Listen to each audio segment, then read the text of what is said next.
जब शोभापुर नामक एक राज्य में विलोचन नामक एक चित्रकार निवास करता था। विलोचन अपनी कला में अत्यधिक प्रवीण था। उसके द्वारा बनाए गए चित्र इतने सजीव प्रतीत होते थे, मानो अभी उनमें प्राण संचरित हो जाएंगे। उसकी कला इतनी उत्कृष्ट होने के उपरांत भी वह अपनी आजीविका के लिए प्रायः चिंतित रहा करता था। चित्रकारी के लिए प्रेरणा प्राप्त करने हेतु वह प्रायः पर्वतों, वनों और प्राकृतिक स्थलों की यात्रा करता था। प्रकृति के ये मनोरम दृश्य उसे अपनी सृजनशीलता को और प्रखर करने की प्रेरणा प्रदान करते थे। एक दिन विलोचन हमेशा की तरह पहाड़ी क्षेत्रों में विचरण कर रहा था, जब उसकी दृष्टि एक कुटिया पर ठहरी। वह सोच में पड़ गया कि इतनी रमणीय जगह पर यह कुटिया किसकी हो सकती है। उत्सुकतावश वह कुटिया के भीतर प्रविष्ट हुआ। वहां उसने देखा कि एक महात्मा वहां निवास कर रहे थे। विलोचन ने आदर पूर्वक उन्हें प्रणाम किया। महात्मा उसे देखते ही बोले, आओ विलोचन, कहो कैसे आना हुआ। यह सुनकर विलोचन चकित रह गया। वह बोला, महात्मा जी, आप मेरे नाम से कैसे परिचित हैं। महात्मा मुस्कुराते हुए बोले, बेटा, हमसे कुछ भी अज्ञात नहीं है। मुझे ज्ञात है कि तुम शोभापुर के वह चित्रकार हो जिनकी चित्रकारी में जीवन झलकता है। तुम्हारे बनाए चित्र इतने आकर्षक और जीवंत है कि वे किसी का भी मन मोह सकते हैं। यह सुनकर विलोचन उदास स्वर में बोला, महात्मा जी, मेरी कला के बावजूद इस राज्य में मेरी कोई कद्र नहीं है। निर्धनता के कारण मैं जीवन में सुख का अनुभव नहीं कर पाता। अपनी आजीविका चलाने के लिए मुझे निरंतर संघर्ष करना पड़ता है। ये सब कब तक मेरे भाग्य में लिखा रहेगा, मैं नहीं जानता। महात्मा ने गंभीरता से कहा, बेटा, अब चिंता त्याग दो।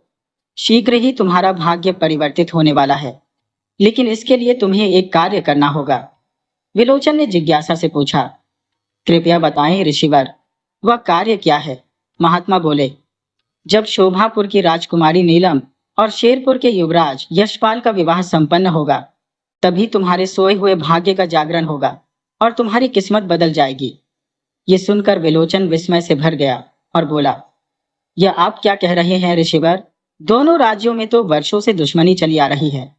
दोनों राजा एक दूसरे के प्रबल शत्रु हैं। ऐसे में यह विवाह कैसे संभव हो सकता है। महात्मा ने दृढ़ता से कहा, यह विवाह अवश्य होगा और इस विवाह के सूत्रधार तुम बनोगे। यही वह माध्यम है जिसके द्वारा तुम्हारा भाग्य जागृत होगा। विलोचन ने व्यग्रता से पूछा, परंतु यह सब कैसे होगा ऋषिवर, कृपया मुझे विस्तार पूर्वक समझाएं। महात्मा बोले, तुमने राजकुमारी नीलम को देखा है। विलोचन ने सिर हिलाते हुए उत्तर दिया, हाँ ऋषिवर, मैंने उन्हें देखा है। महात्मा ने कहा, तुम्हें राजकुमारी नीलम का एक अनुपम चित्र बनाना होगा। उस चित्र को लेकर तुम शेरपुर के युवराज यशपाल के पास जाओगे। ध्यान रहे, चित्र केवल युवराज को एकांत में दिखाना। राजकुमारी नीलम का सौंदर्य देखकर युवराज उस पर मोहित हो जाएगा और उनके रूप का दीवाना बन जाएगा। इसके बाद महात्मा ने निर्देश देते हुए कहा, युवराज से पूछना कि क्या वह राजकुमारी नीलम से विवाह करने के इच्छुक है। यही वह कार्य है जो तुम्हारी तकदीर बदलने का मार्ग प्रशस्त करेगा। विलोचन आश्चर्यचकित होकर बोला, महात्मा जी, यह आप कैसी विचित्र बातें कह रहे हैं। भला एक चित्र कैसे वार्तालाप कर सकता है। महात्मा जी ने गंभीरता से उत्तर दिया, पुत्र, जो मैंने कहा है वही करो। राजकुमारी का एक मनोहारी चित्र बनाकर मेरे पास लाओ, क्योंकि यह विवाह तुम्हारे प्रयासों से ही संभव होगा। विलोचन ने कहा, जैसा आप कह रहे हैं ऋषिवर, मैं वैसा ही करूंगा। मैं राजकुमारी का चित्र बनाने में लग जाता हूं। इसके बाद विलोचन ने एकाग्रचित्त होकर राजकुमारी का चित्र बनाना प्रारंभ किया। 1 महीने की अथक मेहनत के बाद उसने राजकुमारी का ऐसा अनुपम चित्र तैयार किया जिसे देखकर प्रकृति भी लज्जित हो जाए। वह चित्र लेकर वन में स्थित महात्मा जी की कुटिया में पहुंचा और आदरपूर्वक बोला, महात्मा जी, यह रहा राजकुमारी का चित्र जो मैंने आपके निर्देशानुसार बनाया है। महात्मा जी ने चित्र को हाथ में लेकर कुछ क्षणों के लिए अपनी आंखें मूंद ली और मंत्रोच्चारण करने लगे। इसके पश्चात उन्होंने वह चित्र विलोचन को पुनः सौंपते हुए कहा, अब यह चित्र लेकर तुम युवराज यशपाल के पास जाओ। शेष कार्य यह चित्र स्वयं कर लेगा। विलोचन ने महात्मा जी की बात का अनुसरण किया और उसी दिन राजकुमारी के चित्र को साथ लेकर एक समुद्री जहाज पर चढ़ गया जो शेरपुर की ओर जा रहा था। कई दिनों की समुद्री यात्रा के उपरांत वह शेरपुर के तट पर पहुंचा और वहां से राजमहल की ओर बढ़ चला। महल के बाहर पहुंचकर उसने एक पहरेदार से कहा, मुझे युवराज यशपाल से भेंट करनी है। पहरेदार ने प्रश्न किया, तुम कौन हो और कहां से आए हो? विलोचन ने उत्तर दिया, मेरा नाम विलोचन है और मैं समुद्र पार शोभापुर से आया हूँ। मैं एक चित्रकार हूँ। पहरेदार उसे राजमहल के भीतर युवराज के कक्ष तक ले गया और कहा, युवराज, यह व्यक्ति आपसे मिलने के लिए दूर देश से आया है। युवराज ने विलोचन को भीतर बुलाया। विलोचन ने विनम्रता से कहा, युवराज, मैं एकांत में आपको कुछ दिखाना चाहता हूँ। युवराज के संकेत पर पहरेदार वहां से चला गया। विलोचन ने अपने हाथों में पकड़ी हुई राजकुमारी नीलम की तस्वीर को युवराज के सामने प्रस्तुत किया और कहा, यह चित्र मैं आपको दिखाना चाहता हूँ। युवराज ने चित्र को ध्यानपूर्वक देखा और प्रशंसा करते हुए बोले, चित्रकार, यह तो अद्वितीय रचना है। तुम्हारी कला का कोई सानी नहीं। यह चित्र तो वास्तव में अत्यंत सुंदर और प्रभावशाली है। विलोचन ने मुस्कुराते हुए कहा, युवराज, आपने अभी तक इस चित्र की वास्तविक विशेषता को नहीं देखा है। युवराज ने चकित होकर पूछा, इसमें और क्या विशेषता हो सकती है? तभी युवराज के विस्मित नेत्रों के समक्ष उस चित्र में अंकित राजकुमारी नीलम के होठों से स्वर फूट पड़े। युवराज, इतनी आश्चर्यचकित होकर मेरी तस्वीर को क्यों देख रहे हो? युवराज स्तब्ध रह गए और बोले, यह तो कोई चमत्कार है। यह चित्र सचमुच बोल रहा है। इसके पश्चात चित्र में उकेरी गई राजकुमारी की आवाज गूंज उठी, युवराज, क्या आप मुझसे विवाह करना चाहेंगे? राजकुमार यशपाल उस चित्र को अपलक निहारते हुए विस्मय से बोले, हे सुंदरी, तुम कौन हो? किंतु उस तस्वीर ने उनके प्रश्न का कोई प्रत्युत्तर नहीं दिया। तब राजकुमार ने विलोचन की ओर देखा और पूछा, विलोचन, इस चित्र ने मेरे सवाल का जवाब क्यों नहीं दिया? विलोचन ने शांत स्वर में कहा, युवराज, यह चित्र शोभापुर राज्य की राजकुमारी नीलम का है। यह सुनते ही राजकुमार का चेहरा कठोर हो गया। उन्होंने कहा, लेकिन शोभापुर राज्य से तो हमारे वंश की शत्रुता सदियों पुरानी है। तुम शत्रु की राजकुमारी का चित्र मेरे पास क्यों लेकर आए हो? विलोचन ने साहसपूर्ण लहजे में उत्तर दिया, युवराज, क्योंकि राजकुमारी नीलम आपकी भावी पत्नी है। इस पर राजकुमार हतप्रभ होकर बोले, चित्रकार, यह तुम क्या कह रहे हो? शत्रु की पुत्री से विवाह भला कैसे संभव है? विलोचन ने शांतिपूर्वक कहा, युवराज, इसमें आपका कोई हस्तक्षेप नहीं है। जब विधाता ने स्वयं इस पवित्र संबंध को तय कर दिया है तो इसे रोकना असंभव है। फिर विलोचन ने प्रश्न किया, राजकुमार, क्या आपको ऐसा लगता है कि राजकुमारी नीलम आपके योग्य नहीं है? राजकुमार ने गंभीरता से कहा, ऐसी कोई बात नहीं है विलोचन। राजकुमारी नीलम तो अत्यंत सुंदर और अद्वितीय है। उनसे विवाह करके मैं स्वयं को भाग्यशाली समझूंगा, किंतु यह विवाह असंभव है। मेरे पिता महाराज इस संबंध को कभी स्वीकार नहीं करेंगे। विलोचन ने मुस्कुराकर उत्तर दिया, युवराज, इसकी चिंता आप मुझ पर छोड़ दीजिए। आप बस मुझे यह बताइए कि राजकुमारी नीलम के प्रति आपके क्या विचार है? राजकुमार बोले, सुनो विलोचन, उस चित्र को देखते ही मैं उनकी सुंदरता से सम्मोहित हो गया हूँ। मैं उनका दीवाना हो चुका हूँ। मैं उन्हें अपनी पत्नी के रूप में पाना चाहता हूँ, किंतु मेरी इच्छा से यह विवाह संभव नहीं होगा। विलोचन ने उन्हें आश्वस्त करते हुए कहा, युवराज, ये विवाह अवश्य होगा। मैं अब आपकी तस्वीर बनाना चाहता हूँ। राजकुमार ने चौंक कर पूछा, तुम मेरी तस्वीर का क्या करोगे? विलोचन ने उत्तर दिया, युवराज, मैं आपकी तस्वीर शोभापुर ले जाऊंगा और उसे राजकुमारी नीलम को भेंट करूंगा। तब आपकी तस्वीर भी उनसे वही प्रश्न करेगी जो राजकुमारी की तस्वीर ने आपसे किया था। यह सुनकर राजकुमार के मुख पर प्रसन्नता छा गई। उन्होंने कहा, तो विलोचन, तुम मेरी तस्वीर अवश्य बनाओ। इसके पश्चात विलोचन ने राजकुमार का चित्र बनाना प्रारंभ किया। जब चित्र पूर्ण हुआ तो विलोचन ने कहा, युवराज, अब मुझे आज्ञा दें। मैं आज ही शोभापुर लौटना चाहता हूँ। राजकुमार ने गहरी सांस लेते हुए कहा, विलोचन, तुमने राजकुमारी का चित्र दिखाकर मेरे हृदय में जो प्रेम की ज्वाला प्रज्वलित की है, उसका परिणाम क्या होगा, ये मैं नहीं जानता। न जाने राजकुमारी नीलम से मेरा विवाह होगा या नहीं। यही प्रश्न अब मेरे मन में हर पल गूंजता रहेगा। विलोचन ने आत्मविश्वास भरे स्वर में उत्तर दिया। युवराज, इतनी व्यग्रता उचित नहीं है। मुझे पूर्ण विश्वास है कि राजकुमारी नीलम शीघ्र ही आपकी धर्मपत्नी बनेंगी। इतना कहकर विलोचन ने राजकुमार से विदा ली और अपने गंतव्य की ओर प्रस्थान कर गया। शोभापुर लौटने के बाद विलोचन गहन विचारों में डूब गया। वह सोचने लगा कि राजकुमारी नीलम से एकांत में मिलने का अवसर कैसे मिले। तभी उसे स्मरण हुआ कि राजकुमारी नीलम प्रतिदिन प्रातःकाल गौरी माता के मंदिर में पूजा अर्चना करने जाती है, और वह भी अकेले। यही एक उचित अवसर था। अगले दिन भोर होते ही विलोचन राजकुमार की तस्वीर लेकर मंदिर जाने वाले मार्ग के समीप प्रतीक्षा करने लगा। कुछ ही समय पश्चात राजकुमारी नीलम का भव्य रथ तीव्र गति से आता दिखाई दिया। विलोचन ने ऊंचे स्वर में पुकारा, राजकुमारी जी, कृपया रथ रोकें, मेरी बात सुने। राजकुमारी ने घोड़ों की लगाम खींची और तीखे स्वर में पूछा, तुम कौन हो? विलोचन ने सिर झुकाकर विनम्रता से कहा, राजकुमारी जी, मैं इसी नगर का वासी विलोचन चित्रकार हूँ। मैंने आपके लिए एक चित्र बनाया है जिसे भेंट करना चाहता हूँ। इसी कारण मैंने आपको पुकारा। यह कहकर विलोचन ने राजकुमार यशपाल का चित्र राजकुमारी को सौंप दिया। जैसे ही राजकुमारी की दृष्टि उस चित्र पर पड़ी, वह विस्मय से भर उठी। चित्र में उकेरे तेजस्वी व्यक्तित्व को देखकर उनके विचार मंथन करने लगे। तभी चित्र ने मुखर होकर कहा, राजकुमारी नीलम, क्या तुम मुझसे विवाह करोगी? ये सुनते ही राजकुमारी नीलम चौंक गई। वह अविश्वास भरे स्वर में बोली, यह कैसी अनहोनी है? यह चित्र तो मनुष्यों की भांति बोल रहा है। क्षण भर में उनकी क्रोधाग्नि प्रज्वलित हो उठी।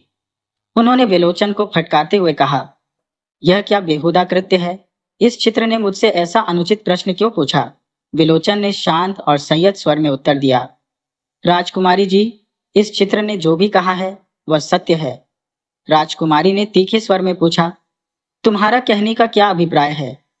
विलोचन ने गहराई से कहा, यह चित्र शेरपुर के राजकुमार यशपाल का है। वे वास्तव में आपसे विवाह करना चाहते हैं। राजकुमारी के चेहरे पर आश्चर्य की लकीरें उभर आईं। उन्होंने कहा, परंतु यह कैसे संभव है? शेरपुर तो हमारा शत्रु राज्य है। विलोचन ने धीरज भरे स्वर में उत्तर दिया, राजकुमारी जी, दोनों राज्यों की वर्षों पुरानी शत्रुता समाप्त करने के लिए आपका और राजकुमार का विवाह अत्यावश्यक है। यह विधि का विधान है जो होकर ही रहेगा। दोनों राज्यों की भलाई इसी में है कि आप इस पवित्र बंधन को स्वीकार करें। कुछ देर विचार करने के बाद राजकुमारी ने कहा, ठीक है विलोचन, फिलहाल तुम जाओ, मैं महल में जाकर इस विषय पर मनन करूंगी। विलोचन ने राजकुमारी को प्रणाम किया और वहां से चला गया। राजकुमारी ने गौरी माता के मंदिर में पूजा अर्चना की और फिर राजकुमार की तस्वीर लेकर अपने कक्ष में लौट आई। कक्ष में पहुंचते ही उनके विचारों में गौरी माता की कृपा और यह अप्रत्याशित घटना गूंजने लगी। वह स्वयं से प्रश्न करने लगी, क्या यह सचमुच गौरी माता की इच्छा है? क्या मेरा विवाह शेरपुर के राजकुमार से होगा? उन्होंने एक बार फिर चित्र पर दृष्टि डाली और बुदबुदाई, कुछ भी हो, राजकुमार अत्यंत आकर्षक है। ये सोचते ही उनके गालों पर हल्की लज्जा की आभा फैल गई। इधर विलोचन पुनः महात्मा जी की कुटिया पर पहुंचा और श्रद्धा पूर्वक कहने लगा, ऋषिवर, अब मेरे लिए क्या आज्ञा है? महात्मा जी गंभीर स्वर में बोले, विलोचन, राजकुमारी नीलम और राजकुमार दोनों एक दूसरे के चित्र देख चुके हैं और हृदय से एक दूसरे को पसंद भी कर चुके हैं, परंतु दोनों राज्यों के बीच की शत्रुता के कारण वे इस विवाह के विषय में किसी से चर्चा नहीं करेंगे। यह चिंता उनके मन को कचोटती रहेगी, जिससे उनकी सेहत खराब हो जाएगी और वे अस्वस्थ हो जाएंगे। अब तुम्हें शोभापुर के राजा हुक्म सिंह के पास जाना होगा और कहना होगा कि तुम राजकुमारी की बीमारी का समाधान जानते हो। विलोचन ने विनम्रता पूर्वक उत्तर दिया, महात्मा जी, जैसा आप कहेंगे मैं वैसा ही करूंगा। उधर राजकुमारी नीलम का मन अत्यंत व्याकुल हो उठा। वह विचारों में डूबी रहती और सोचती, यह कैसा असहनीय रोग मैंने अपने हृदय को लगा लिया है। यदि मैं उस चित्र को न देखती तो शायद इस प्रेम की पीड़ा में न पड़ती। पता नहीं मेरा विवाह राजकुमार के साथ होगा भी या नहीं। इस उधेड़बुन में राजकुमारी की स्थिति दिन प्रतिदिन बिगड़ती चली गई। उसने भोजन करना भी त्याग दिया। एक दिन राजकुमारी के कक्ष के बाहर एक दासी ने बार बार द्वार पर दस्तक दी, पर भीतर से कोई उत्तर न आया। यह देखकर दासी चिंतित हो उठी और सोचने लगी, आज राजकुमारी ने द्वार क्यों नहीं खोला? मुझे तुरंत महाराज को सूचित करना चाहिए। दासी शीघ्रता से राजा हुक्म सिंह के पास पहुंची और बोली, महाराज, राजकुमारी ने अपने कक्ष का द्वार भीतर से बंद कर लिया है। मैंने कई बार द्वार खटखटाया, पर उन्होंने कोई उत्तर नहीं दिया। ये सुनकर राजा तुरंत राजकुमारी के कक्ष के बाहर पहुंचे। उन्होंने भी द्वार खटखटाया और पुकारा, परंतु राजकुमारी ने कोई प्रतिक्रिया नहीं दी। इस घटना ने राजा हुक्म सिंह को गहरे चिंतन में डाल दिया। वे सोचने लगे, इन दिनों राजकुमारी नीलम को आखिर क्या हो गया है? ना तो वह किसी से बोलती है, ना हंसती है। वैद्य भी उनकी बीमारी का कोई निदान नहीं ढूंढ पाए और अब उन्होंने अपने कक्ष का द्वार भी बंद कर लिया है। उसी दिन राजा ने पूरे नगर में यह घोषणा करवाई, जो भी राजकुमारी नीलम के कक्ष का द्वार खुलवाएगा और उनकी बीमारी का उपचार करेगा, उसे मुंह मांगा इनाम दिया जाएगा। यह घोषणा विलोचन के कानों तक भी पहुंची। वह तुरंत राजा हुक्म सिंह के पास गया और बोला, महाराज, मैंने आपकी मुनादी सुनी। मैं आपकी सहायता के लिए यहाँ आया हूँ। समुद्र पार मेरा एक मित्र है, जो राजकुमारी नीलम के बंद कक्ष का द्वार खोल सकता है और उनके रोग का निवारण भी कर सकता है। राजा ने तत्परता से कहा, तो तुम शीघ्र समुद्र पार जाकर अपने मित्र को बुला लाओ। तुम्हारी इस यात्रा का पूरा प्रबंध हम करेंगे। विलोचन उसी दिन राजा द्वारा प्रदत्त समुद्री जहाज पर सवार होकर शेरपुर की ओर प्रस्थान कर गया। कुछ दिनों की यात्रा के पश्चात उसका जहाज शेरपुर के तट पर जा लगा। महल में पहुंचकर विलोचन ने राजकुमार से मुलाकात की और गंभीर स्वर में बोला, राजकुमारी नीलम की हालत अत्यंत चिंताजनक हो गई है। तुम्हारी तस्वीर देखने के बाद से ही वह बिल्कुल मौन रहने लगी है। यहाँ तक कि उन्होंने भोजन करना तक छोड़ दिया है। विलोचन की बात सुनकर राजकुमार गहरी चिंता में डूब गया और बोला, यह तो बहुत ही दुर्भाग्यपूर्ण है। विलोचन ने आगे कहा, स्थिति इतनी विकट हो गई है कि राजकुमारी ने अपने कक्ष का द्वार भी बंद कर लिया है। हमने भरसक प्रयास किया, किंतु राजकुमारी ने किसी की भी बात नहीं मानी। हर कोई असफल होकर हार मान चुका है। इसी कारण अब मैं आपको बुलाने आया हूँ, ताकि आप मेरे साथ शोभापुर चले और उनके कक्ष का बंद दरवाजा खुलवा सके। युवराज ने आश्चर्य व्यक्त करते हुए पूछा, क्या सचमुच मुझे शोभापुर जाना चाहिए? विलोचन ने उत्तर दिया, इसमें कोई आपत्ति नहीं होनी चाहिए युवराज। राजकुमार ने कहा, किंतु यदि राजा हुक्म सिंह को यह ज्ञात हो गया कि मैं शेरपुर का युवराज हूं, तो बड़ा संकट खड़ा हो जाएगा। विलोचन ने उसे आश्वस्त करते हुए कहा, आप निश्चिंत रहें राजकुमार, उन्हें इस बात का किंचित मात्र भी आभास नहीं होगा, क्योंकि आप वहां परिवर्तित वेश में जाएंगे। युवराज ने कहा, यदि ऐसा है तो मैं तुम्हारे साथ चलने को सहमत हूं, किंतु प्रस्थान से पूर्व मैं अपने पिता महाराज को इसकी सूचना अवश्य देना चाहूंगा। इसके पश्चात राजकुमार ने एक सैनिक को बुलाया और निर्देश दिया, मैं एक महत्वपूर्ण कार्य हेतु समुद्र पार जा रहा हूं। यह संदेश पिताजी महाराज तक पहुंचा देना। तत्पश्चात राजकुमार यशपाल एक समुद्री जहाज में बैठकर शोभापुर के लिए प्रस्थान कर गया। जब वे शोभापुर के समुद्री तट पर पहुंचे, विलोचन ने देखा कि राजकुमार का स्वरूप क्लांत और उदास लग रहा था। उसने पूछा, राजकुमार, आपने यह कैसी दशा बना रखी है? युवराज ने उत्तर दिया, विलोचन, जब से मैंने राजकुमारी नीलम की तस्वीर देखी है, तब से मेरा मन उनके विचारों में कैद हो गया है। न भोजन रुचिकर लगता है और न जल। हर समय यही सोचता हो कि किसी न किसी प्रकार से मैं राजकुमारी को अपने जीवन में शामिल कर सकूं। विलोचन ने उसे सांत्वना देते हुए कहा, राजकुमार, आप व्यर्थ चिंता मत करें। शीघ्र ही राजकुमारी नीलम से आपका मिलन होगा। राजकुमार ने कहा, यही आशा मुझे अब तक जीवित रखे हुए है। विलोचन ने कुछ वस्त्र राजकुमार को सौंपते हुए कहा, राजकुमार, यह वस्त्र धारण कर लें। इन्हें पहनने के बाद आप एक ज्ञानी साधु प्रतीत होंगे। राजकुमार ने वेश बदल लिया और विलोचन ने प्रसन्नता पूर्वक कहा, वाह राजकुमार, अब तो आपको कोई भी पहचान नहीं सकेगा, यहाँ तक कि स्वयं राजा हुक्म सिंह भी नहीं। इसके बाद विलोचन राजकुमार को अपने साथ लेकर राजा हुक्म सिंह के समक्ष उपस्थित हुआ और कहा, महाराज, यही वह मित्र है जिसके विषय में मैंने आपसे चर्चा की थी। राजा हुक्म सिंह हाथ जोड़े गहन विनम्रता से साधु बने युवराज यशपाल से बोले, ऋषिवर, आप कृपया किसी भी उपाय से राजकुमारी के कक्ष के बंद द्वार को खुलवा दें और उसे शीघ्र स्वस्थ कर दें। यह कार्य पूर्ण होने पर आप जो भी वरदान मांगेंगे, मैं उसे सहर्ष प्रदान करूंगा। ये मेरा प्रण है। साधु के वेश में छिपे हुए राजकुमार यशपाल ने कहा, महाराज, मुझे आपके वचन पर पूर्ण विश्वास है। आप निश्चिंत रहे। अब मैं यहाँ हूँ तो सब कुछ ठीक हो जाएगा।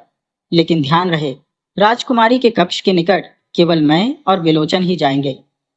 राजा ने गहरी श्रद्धा से उत्तर दिया, ऋषिवर, जैसा आप उचित समझे। इसके पश्चात राजकुमार और विलोचन राजकुमारी के कक्ष के समीप पहुंचे। वहां रुककर राजकुमार ने गंभीर स्वर में पुकारा, राजकुमारी नीलम, कृपया कक्ष का द्वार खोलिए। मैं शेरपुर का युवराज यशपाल आपके कक्ष के बाहर खड़ा हो। कुछ क्षणों के मौन के बाद कक्ष का दरवाजा धीरे धीरे खुला। राजकुमारी ने कांपते हुए स्वर में पूछा, क्या तुम सचमुच युवराज यशपाल हो? यशपाल ने कहा, हाँ राजकुमारी, तुम तक पहुंचने के लिए मुझे यह साधु का वेश धारण करना पड़ा।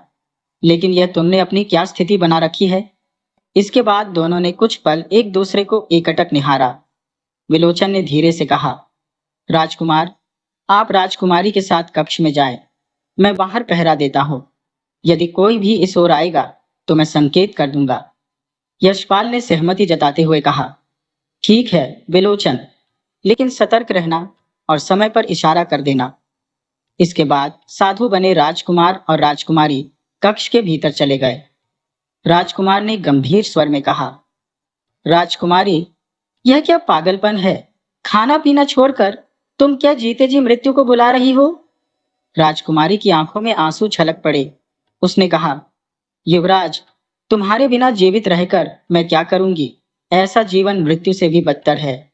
यशपाल ने उसकी ओर सांत्वना भरे शब्दों में कहा, नहीं राजकुमारी, ऐसा मत कहो।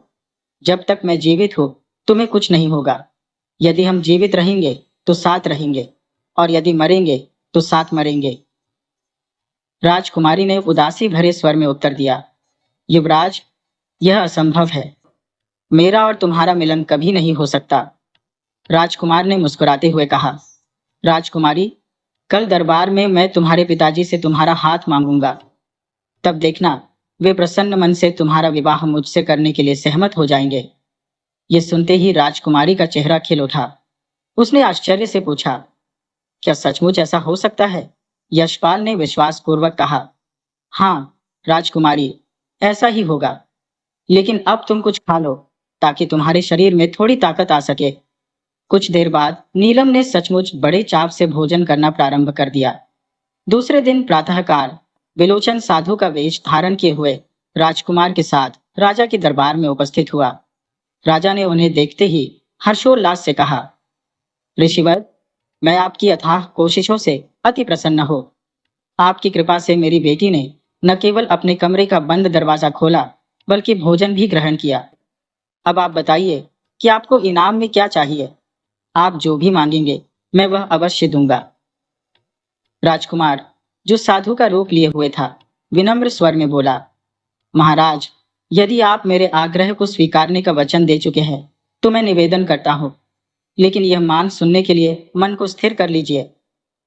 राजा ने गर्व और गंभीरता के साथ कहा, ऋषिवर, मैं अपना वचन दे चुका हूँ। मांगिए जो आपका मन चाहे। राजकुमार ने शांत और स्थिर स्वर में कहा, तो सुनिए महाराज, मुझे राजकुमारी नीलम चाहिए। मैं उनसे विवाह करना चाहता हूँ। ये सुनते ही राजा चौंक पड़े। उनके मुख पर विस्मय की रेखाएं स्पष्ट दिखने लगी। गहरी सोच में डूबे राजा बोले, आपने यह क्या मान लिया ऋषिवर? क्या आपको सच में मेरी बेटी चाहिए? राजकुमार ने दृढ़ता से उत्तर दिया, हाँ महाराज, मैं नीलम से विवाह करना चाहता हूँ, इसी समय इसी स्थान पर। राजा कुछ पल तक असमंजस में रहे। अंततः उन्होंने भारी मन से कहा, ऋषिवर, मैंने आपको वचन दिया है।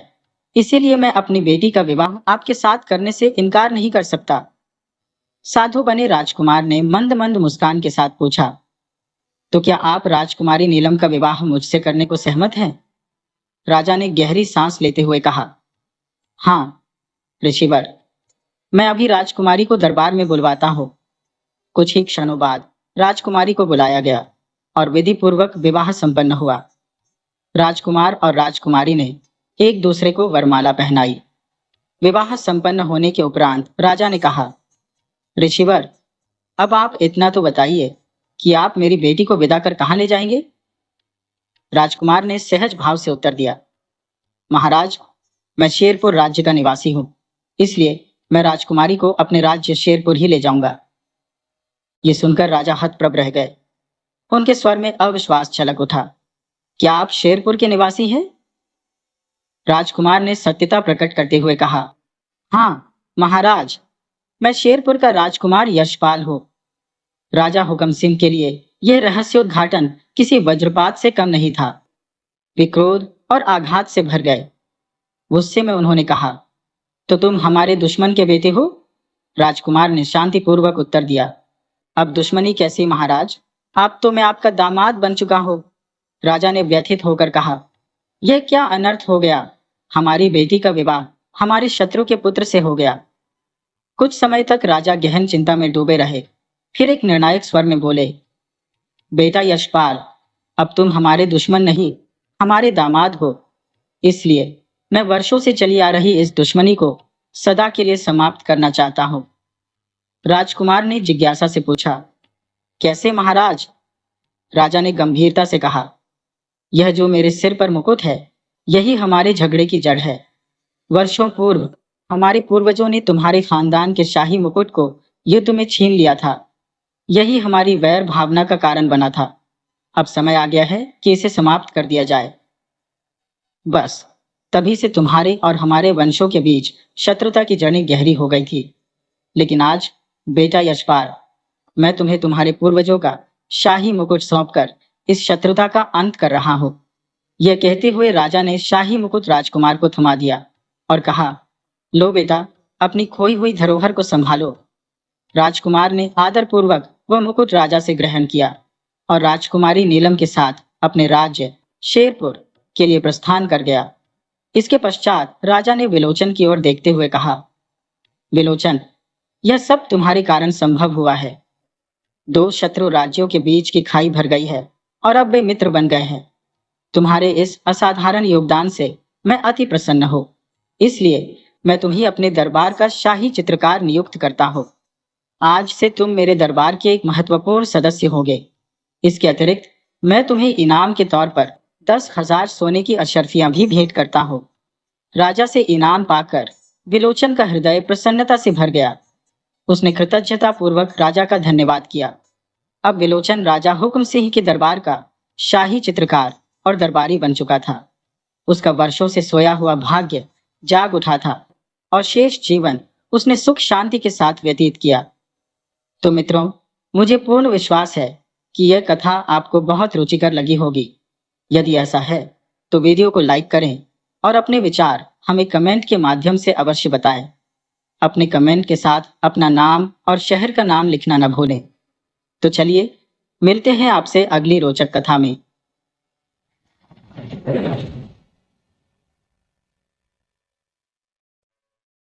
बहुत पहले की बात है। एक गांव में एक बुजुर्ग लोहार अपने बेटे के साथ रहता था। वह लोहार स्वभाव से अत्यंत नेक और विवेकशील व्यक्ति था। उसका एक पुराना सा मकान था जिसमें केवल 2 कक्ष थे।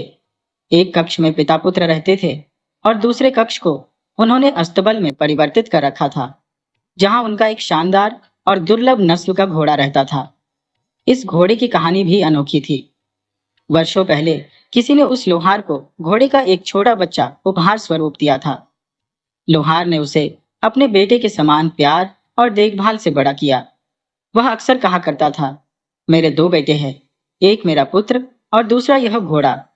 जब वह घोड़ा युवा हुआ तो उसकी खूबसूरती की चर्चा चारों ओर फैल गई।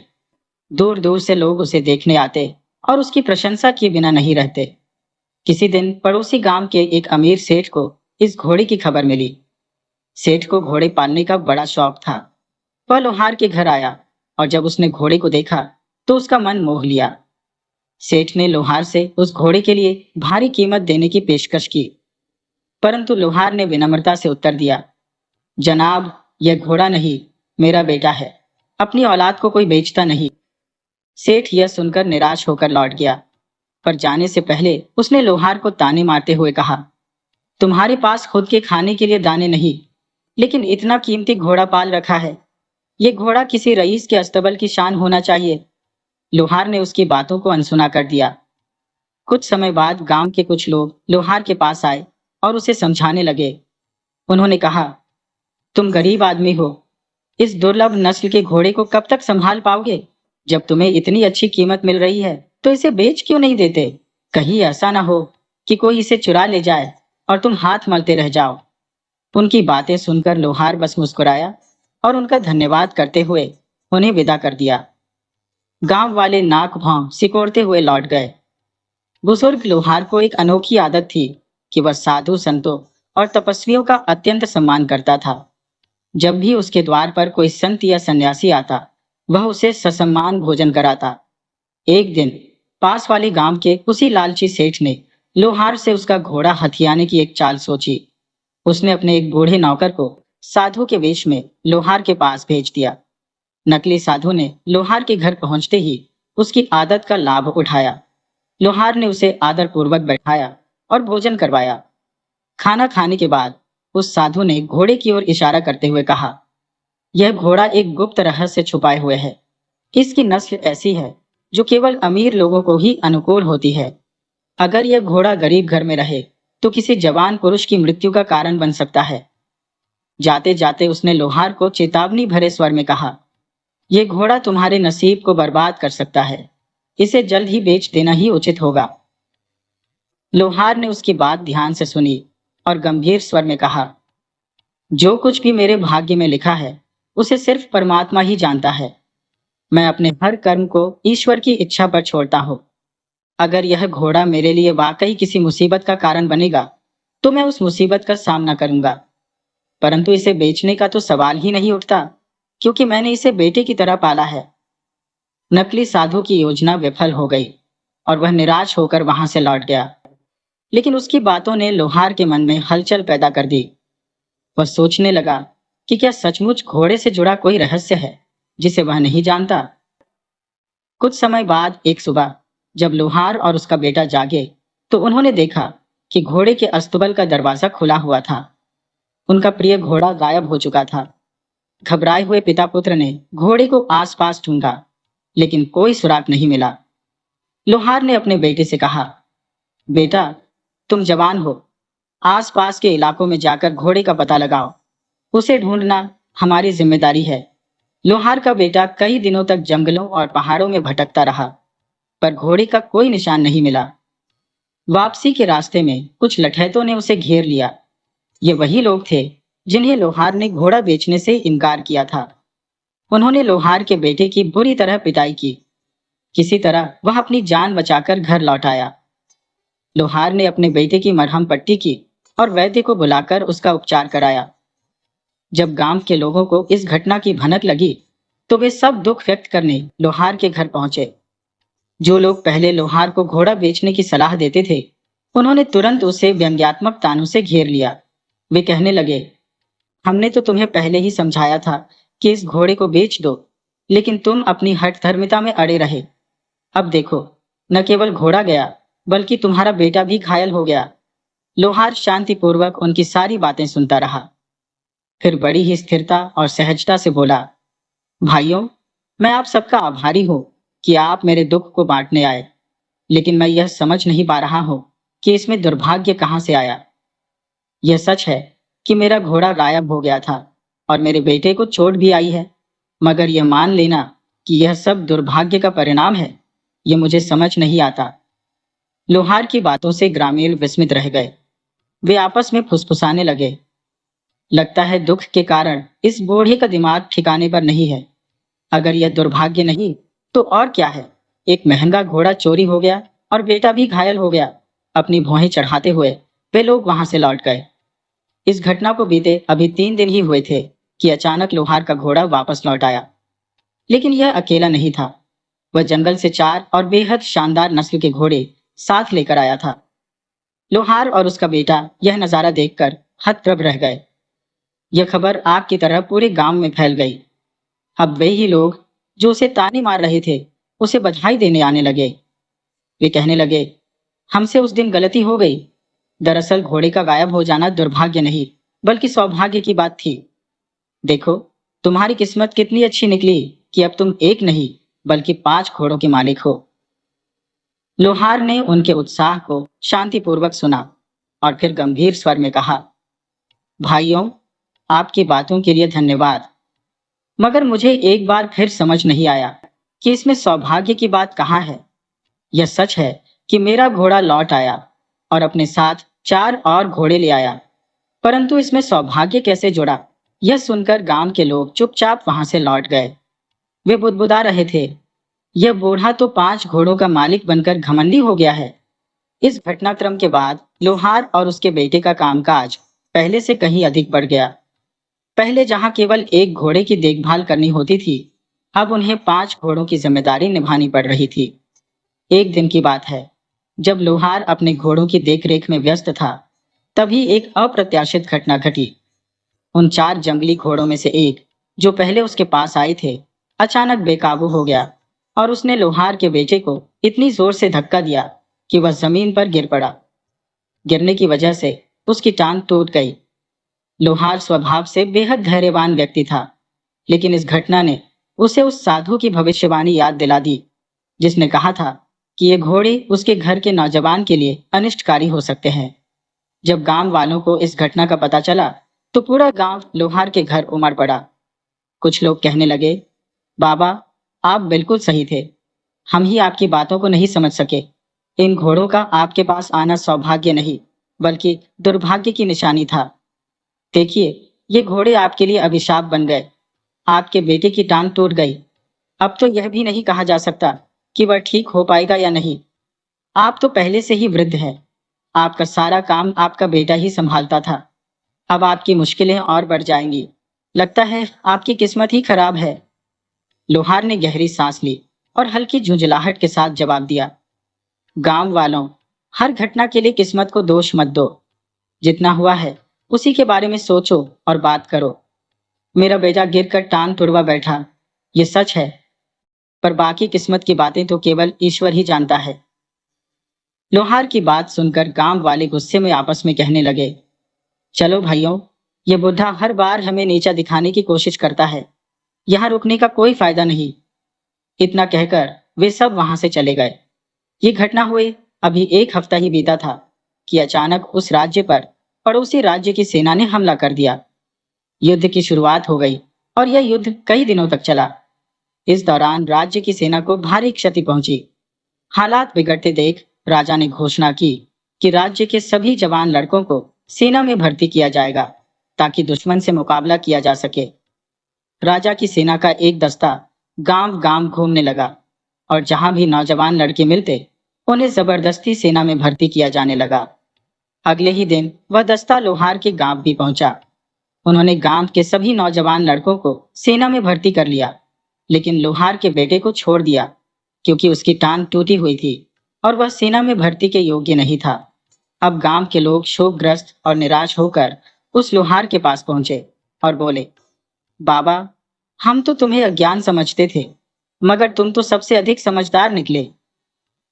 सचमुच तुम्हारे बेटे के साथ जो हादसा हुआ, वह दुर्भाग्य नहीं, बल्कि तुम्हारी सौभाग्यशाली नियति थी। हमारे बेटे तो युद्ध के लिए चले गए हैं और यह भी नहीं मालूम कि वे जीवित लौटकर आएंगे या नहीं। तुम्हारा बेटा तो यहीं घर पर सुरक्षित है और कुछ ही दिनों में ठीक भी हो जाएगा। लोहार ने सभी को सांत्वना दी और समझाते हुए कहा, भाइयों, अगर तुम जीवन के मर्म को समझ पाते तो अब भी ऐसे व्यथित ना होते।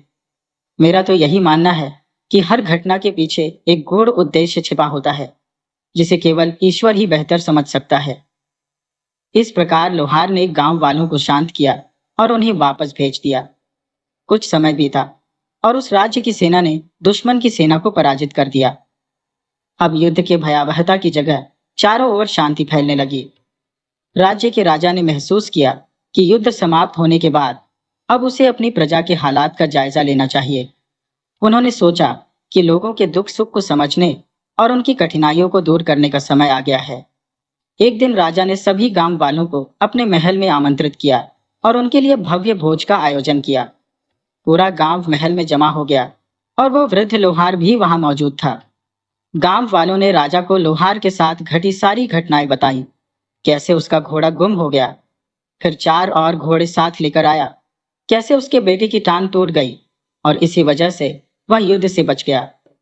सभी ने यही कहा कि लोहार सचमुच किस्मत का धनी है। राजा ने लोहार को अपने पास बुलाया और कहा, मैंने तुम्हारे जीवन की उतार चढ़ाव भरी कथा सुनी है। ये घटनाएं सचमुच अद्भुत है, लेकिन सबसे अधिक चकित करने वाली बात यह है कि तुमने हर कठिनाई को बिना शिकायत के स्वीकार किया और उसका डट कर सामना किया। मैं यह जानना चाहता हूँ कि तुम्हारे भीतर यह धैर्य और साहस कहाँ से आता है। लोहार ने सिर झुका लिया और विनम्र स्वर में बोला, महाराज, मेरी हिम्मत का रहस्य यही है कि मैंने अपने जीवन की हर घटना को एक चुनौती की तरह स्वीकार किया। मैंने अपनी जिंदगी से यही सीखा है कि हर घटना, चाहे वह खुशी की हो या दुख की, वास्तव में एक परीक्षा होती है। हमें खुशियों में अहंकारी नहीं होना चाहिए और न ही दुखों में निराश, बल्कि यह सोचना चाहिए कि जो कुछ भी होता है वह ईश्वर की योजना के अंतर्गत और सबकी भलाई के लिए होता है। राजा लोहार की कही बातों से अत्यधिक प्रभावित हुआ और बोला, तुम्हारी अदम्य साहस और अडिग जिजीविषा ने मुझे बहुत प्रभावित किया है। इसी कारण मैं तुम्हें इनाम स्वरूप आज से इस गांव का मुखिया नियुक्त करता हूँ। साथ ही तुम्हें एक भव्य आवास और एक विशाल अस्तबल प्रदान किया जाएगा। इसके अतिरिक्त घोड़ों की देखभाल के लिए 4 सहायक भी दिए जाएंगे। लोहार ने राजा का आभार प्रकट करते हुए कहा, महाराज, यह उपहार मेरे लिए असीमित महत्व रखता है। मेरी प्रसन्नता इसी में है कि आपने जो कुछ भी मुझे दिया है, मैं उसे परमात्मा की इच्छा मानकर सहर्ष स्वीकार करता हूँ। तो दोस्तों, मुझे विश्वास है कि यह कथा आपके हृदय को अवश्य छू गई होगी।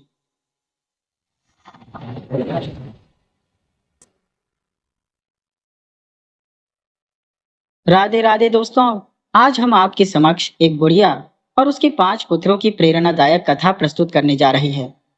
यदि आप हमारे चैनल पर नए हैं तो कृपया इसे लाइक, सब्सक्राइब और शेयर करें। एक सुदूर गांव में एक वृद्धा अपने 5 पुत्रों संग वास करती थी। वृद्धा धन संपत्ति से संपन्न नहीं थी, परंतु जो भी साधन उपलब्ध थे उनमें ही वह संतोष पूर्वक अपने बच्चों के साथ हंसी खुशी जीवन यापन करती थी। बचपन से ही वह भगवत भक्ति में लीन रहने वाली महिला थी। उसकी धार्मिकता इतनी प्रबल थी कि उसने पूजा पाठ और अपने बच्चों को उत्तम संस्कार प्रदान करना ही अपने जीवन का ध्येय बना लिया था। वृद्धा भोलेनाथ की अनन्य भक्त थी। प्रतिदिन मंदिर जाकर भगवान शिव पर जल अर्पित करना और उसके उपरांत ही भोजन ग्रहण करना उसका नियम था। उसका जीवन इस प्रकार व्यवस्थित था कि वह सुबह पूजा करती, पक्षियों को दाना डालती और गायों को रोटी खिलाती। वह मानती थी कि दान पुण्य और धर्म कर्म से जीवन को सुकून मिलता है। वृद्धा ने अपने 5 पुत्रों को बड़े ही कष्टों और मेहनत से पाला था, क्योंकि उसके पति की मृत्यु पहले ही हो चुकी थी। अपनी अथक परिश्रम और समर्पण से उसने अपने बच्चों को संस्कारवान और आज्ञाकारी बनाया। वे पुत्र इतने आदर्श थे कि लोग उन्हें श्रवण कुमार की उपमा देते थे। वृद्धा माई अपने बेटों को अत्यंत स्नेह करती थी और उसके पुत्र भी अपनी माता के प्रति अगाध प्रेम और सम्मान रखते थे। अब वे जवान हो चुके थे और रोजगार की खोज में जुट गए थे ताकि अपनी माता की सहायता कर सके। वृद्धा का मानना था कि उसने अपने बच्चों को जो मूल्य और संस्कार दिए हैं वही उसकी वास्तविक संपदा है। वह अपने जीवन में जितनी भी साधन संपन्नता थी उसमें परम संतोष अनुभव करती थी। वह अपनी संतान को 5 रत्न कहकर संबोधित करती थी। लंबे समय तक उसे यह ज्ञात नहीं था कि उसके इन पुत्रों में प्रत्येक के पास एक विशिष्ट और असाधारण गुण है। जब यह सत्य उजागर हुआ तो उसकी संतुष्टि और गर्व की अनुभूति और भी प्रगाढ़ हो गई। यह वृद्धा माई की अनन्य भक्ति और भगवान शिव में उसकी अटल आस्था का ही परिणाम था कि उसके पुत्रों को ये चमत्कारी गुण प्राप्त हुए। हर माता पिता के लिए उनकी संतान अनमोल होती है, परंतु वृद्धा माई के बेटों में तो अद्वितीय विशेषताएं थी, जिन्हें देखकर वह उन्हें अनमोल रत्न कहने लगी। उसके बेटों के नाम बचपन से ही राम, गोपाल, श्याम, मोहन और झा जैसे साधारण थे। परंतु जब उसे उनके अद्वितीय गुणों का भान हुआ, तो उसने उन गुणों के अनुरूप ही उन्हें नए नाम देने का निश्चय किया। उसका बड़ा बेटा, जिसे वह गलत रतन कहती थी, असामान्य क्षमता रखता था। वह बड़ी मात्रा में पानी, लगभग नदी की संपूर्ण जलराशि, कुछ मिनटों के लिए अपने गले में रोक सकता था। उसके इस गुण ने उसे ऐसा नाम दिया। दूसरा बेटा, जिसे वह श्रवण रत्न कहती थी, अपने पैरों को इस हद तक लंबा कर सकता था कि वह अनगिनत बाधाओं को पार कर सके। तीसरे पुत्र का शरीर वज्र के समान था। वह इतने बलशाली और अधिक थे कि किसी भी प्रकार की चोट या प्रहार उसका कुछ भी बिगाड़ नहीं सकते थे। इसीलिए वृद्धा माई ने उसे वज्र रतन का नाम दिया। चौथा पुत्र अग्नि का सामना करने में अद्वितीय था। आग उसकी त्वचा को छू भी नहीं सकती थी और इस कारण उसे अग्नि रतन कहा जाने लगा। सबसे छोटा बेटा, जिसे वह सांस रतन कहती थी, अपनी सांस को संपूर्ण दिन तक रोकने में सक्षम था। जहां सामान्य मनुष्य कुछ सेकंड तक ही सांस रोक सकता है, वहां उसका यह गुण किसी साधारण व्यक्ति की कल्पना से परे था। इन सभी चमत्कारी गुणों के कारण वृद्धा माई को अपने बेटों पर गर्व था। वह बार बार भगवान शिव की स्तुति करती और कहती, ये मेरी तपस्या और भोले बाबा की कृपा का प्रत्यक्ष प्रमाण है। बुढ़िया के पुत्रों को न केवल अद्भुत और दुर्लभ गुण प्राप्त हुए थे, बल्कि अपनी माता से उन्होंने श्रेष्ठ संस्कार भी अर्जित किए थे। वे अपने बड़ों का आदर और छोटे सदस्यों से स्नेह पूर्वक व्यवहार करते थे। पांचों भाई सदैव परस्पर प्रेम पूर्वक रहते और कभी आपस में कोई कलह नहीं करते थे। उनकी माँ बुढ़िया ने स्पष्ट रूप से उन्हें चेताया था कि वे अपने विशिष्ट गुणों का रहस्य किसी पर भी प्रकट न करें। केवल घर के अंदर माँ और भाइयों के बीच ही इन गुणों की चर्चा हो सकती थी। पुत्रों ने अपनी माँ की इस आज्ञा को शिरोधार्य मानकर इसे पत्थर की लकीर समझा। यही कारण था कि उन्होंने कभी अपने अद्वितीय गुण किसी बाहरी व्यक्ति के सामने उजागर नहीं किए। बुढ़िया माई प्रायः पूजा पाठ में संलग्न रहती थी और धन संपत्ति की कोई अपेक्षा नहीं करती थी। वह भगवान से सदा यही प्रार्थना करती कि उनके पुत्र सदा मिलजुल कर सुखी रहें। उनके पांचों पुत्रों में गहरा आपसी स्नेह था और वे एक दूसरे का भरपूर सम्मान करते थे। बड़े बेटे अब बड़े हो गए थे और अपनी माँ के काम में सहयोग करने लगे थे। उनका परिवार मछलियां पकड़ने और बेचने का कार्य करता था, क्योंकि वे मछुआरा जाति से थे। बुढ़िया ने अपने बच्चों को मछलियां बेचकर ही पाला था। जब उसे समय मिलता था, वह घर घर काम करके अतिरिक्त आमदनी जुटाती थी। उसने अपने बच्चों का लालन पालन कठिनाइयों से भरे दिनों में किया था, क्योंकि उसके पति का निधन उसके बच्चों के बचपन में ही हो गया था। पांचों बेटे मिलकर तालाब से मछलियां पकड़ते और उन्हें बाजार में बेचते थे, जिससे उनका गुजारा चलता था। हालांकि वे अपने विशेष गुणों का उपयोग इस कार्य में नहीं करते थे, क्योंकि वे नहीं चाहते थे कि किसी को उनकी असाधारण क्षमताओं के बारे में पता चले। समय ने करवट ली और उनके व्यवसाय में कठिनाई आने लगी। मछलियों की संख्या कम हो गई, जिससे परिवार आर्थिक संकट से जूझने लगा। तब भाइयों ने परामर्श किया और निश्चय किया कि वे आधी रात के समय तालाब पर मछलियां पकड़ने जाएंगे, ताकि कोई उन्हें देख न सके। योजना के अनुसार बुढ़िया का बड़ा बेटा, जिसे गल रतन कहा जाता था, अपने गले में पूरे तालाब का पानी भर लेता था। इससे तालाब खाली हो जाता और मछलियां तल पर रह जाती थी, जिन्हें वे आसानी से पकड़ सकते थे। इस प्रकार भाइयों ने अपनी माँ की आज्ञा का पालन करते हुए अपने गुणों का विवेकपूर्ण उपयोग किया और संकट का सामना किया। बुढ़िया के चारों बेटे केवल उतनी ही मछलियां पकड़ते थे जितनी उनके जीवन यापन के लिए पर्याप्त होती। उनके स्वभाव में कभी भी लालच नहीं था। बुढ़िया का बड़ा बेटा अक्सर यह कहता था कि जितनी मछलियां लेनी है वह 5 मिनट में ही उठा लो, क्योंकि वह केवल इतने समय तक ही तालाब का पानी अपने गले में रख सकता था। इसके बाद वह पानी को पुनः तालाब में छोड़ देता था। वह हमेशा यह चेतावनी देता था कि अगर उसने अधिक समय तक पानी गले में रखा तो उसका गला फट जाएगा। चारों भाइयों ने इस बात को गांठ बांध ली थी और वे 5 मिनट के भीतर अपनी आवश्यकता अनुसार मछलियां पकड़ लेते थे। इसके बाद वे सभी घर लौटते और उनमें से एक भाई बाजार जाकर उन मछलियों को बेचा था। यह उनकी दिनचर्या बन चुकी थी। बाजार के अन्य मछुआरे उन भाइयों से ईर्ष्या करते थे। वे अक्सर आपस में चर्चा करते, हम तो तालाब में कुछ नहीं पकड़ पाते और इन्हें इतनी मछलियां कहाँ से मिल जाती हैं। इन भाइयों की मछलियां ताजी होती थी, इस कारण बाजार में अच्छी कीमत पर जल्दी बिक जाती थी। इन पांचों भाइयों की शक्ल सूरत एक जैसी थी, मानो वे जुड़वा हो।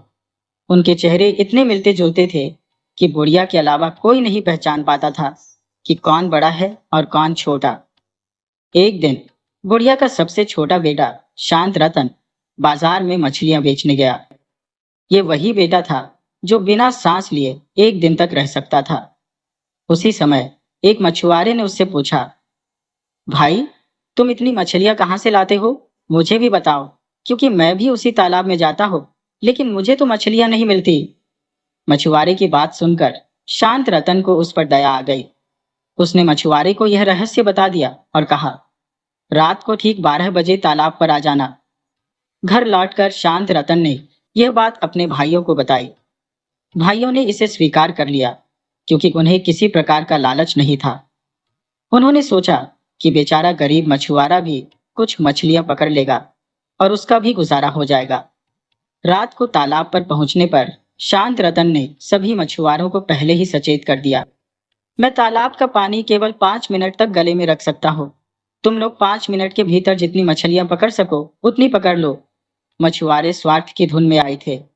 उनकी आंखों में तब लालच झलक उठा जब उन्होंने देखा कि गल रतन ने तालाब का पानी अपने गले में भर लिया और तालाब के भीतर अनगिनत मछलियां तैर रही थी। उस मछुआरे ने यह सूचना अन्य मछुआरों तक भी पहुंचा दी, जिससे बड़ी संख्या में लोग मछलियों को पाने की आशा में तालाब पर आ धमके। मछुआरों ने जब इतने विशाल मात्रा में मछलियां देखी तो उनकी लिप्सा बेकाबू हो गई।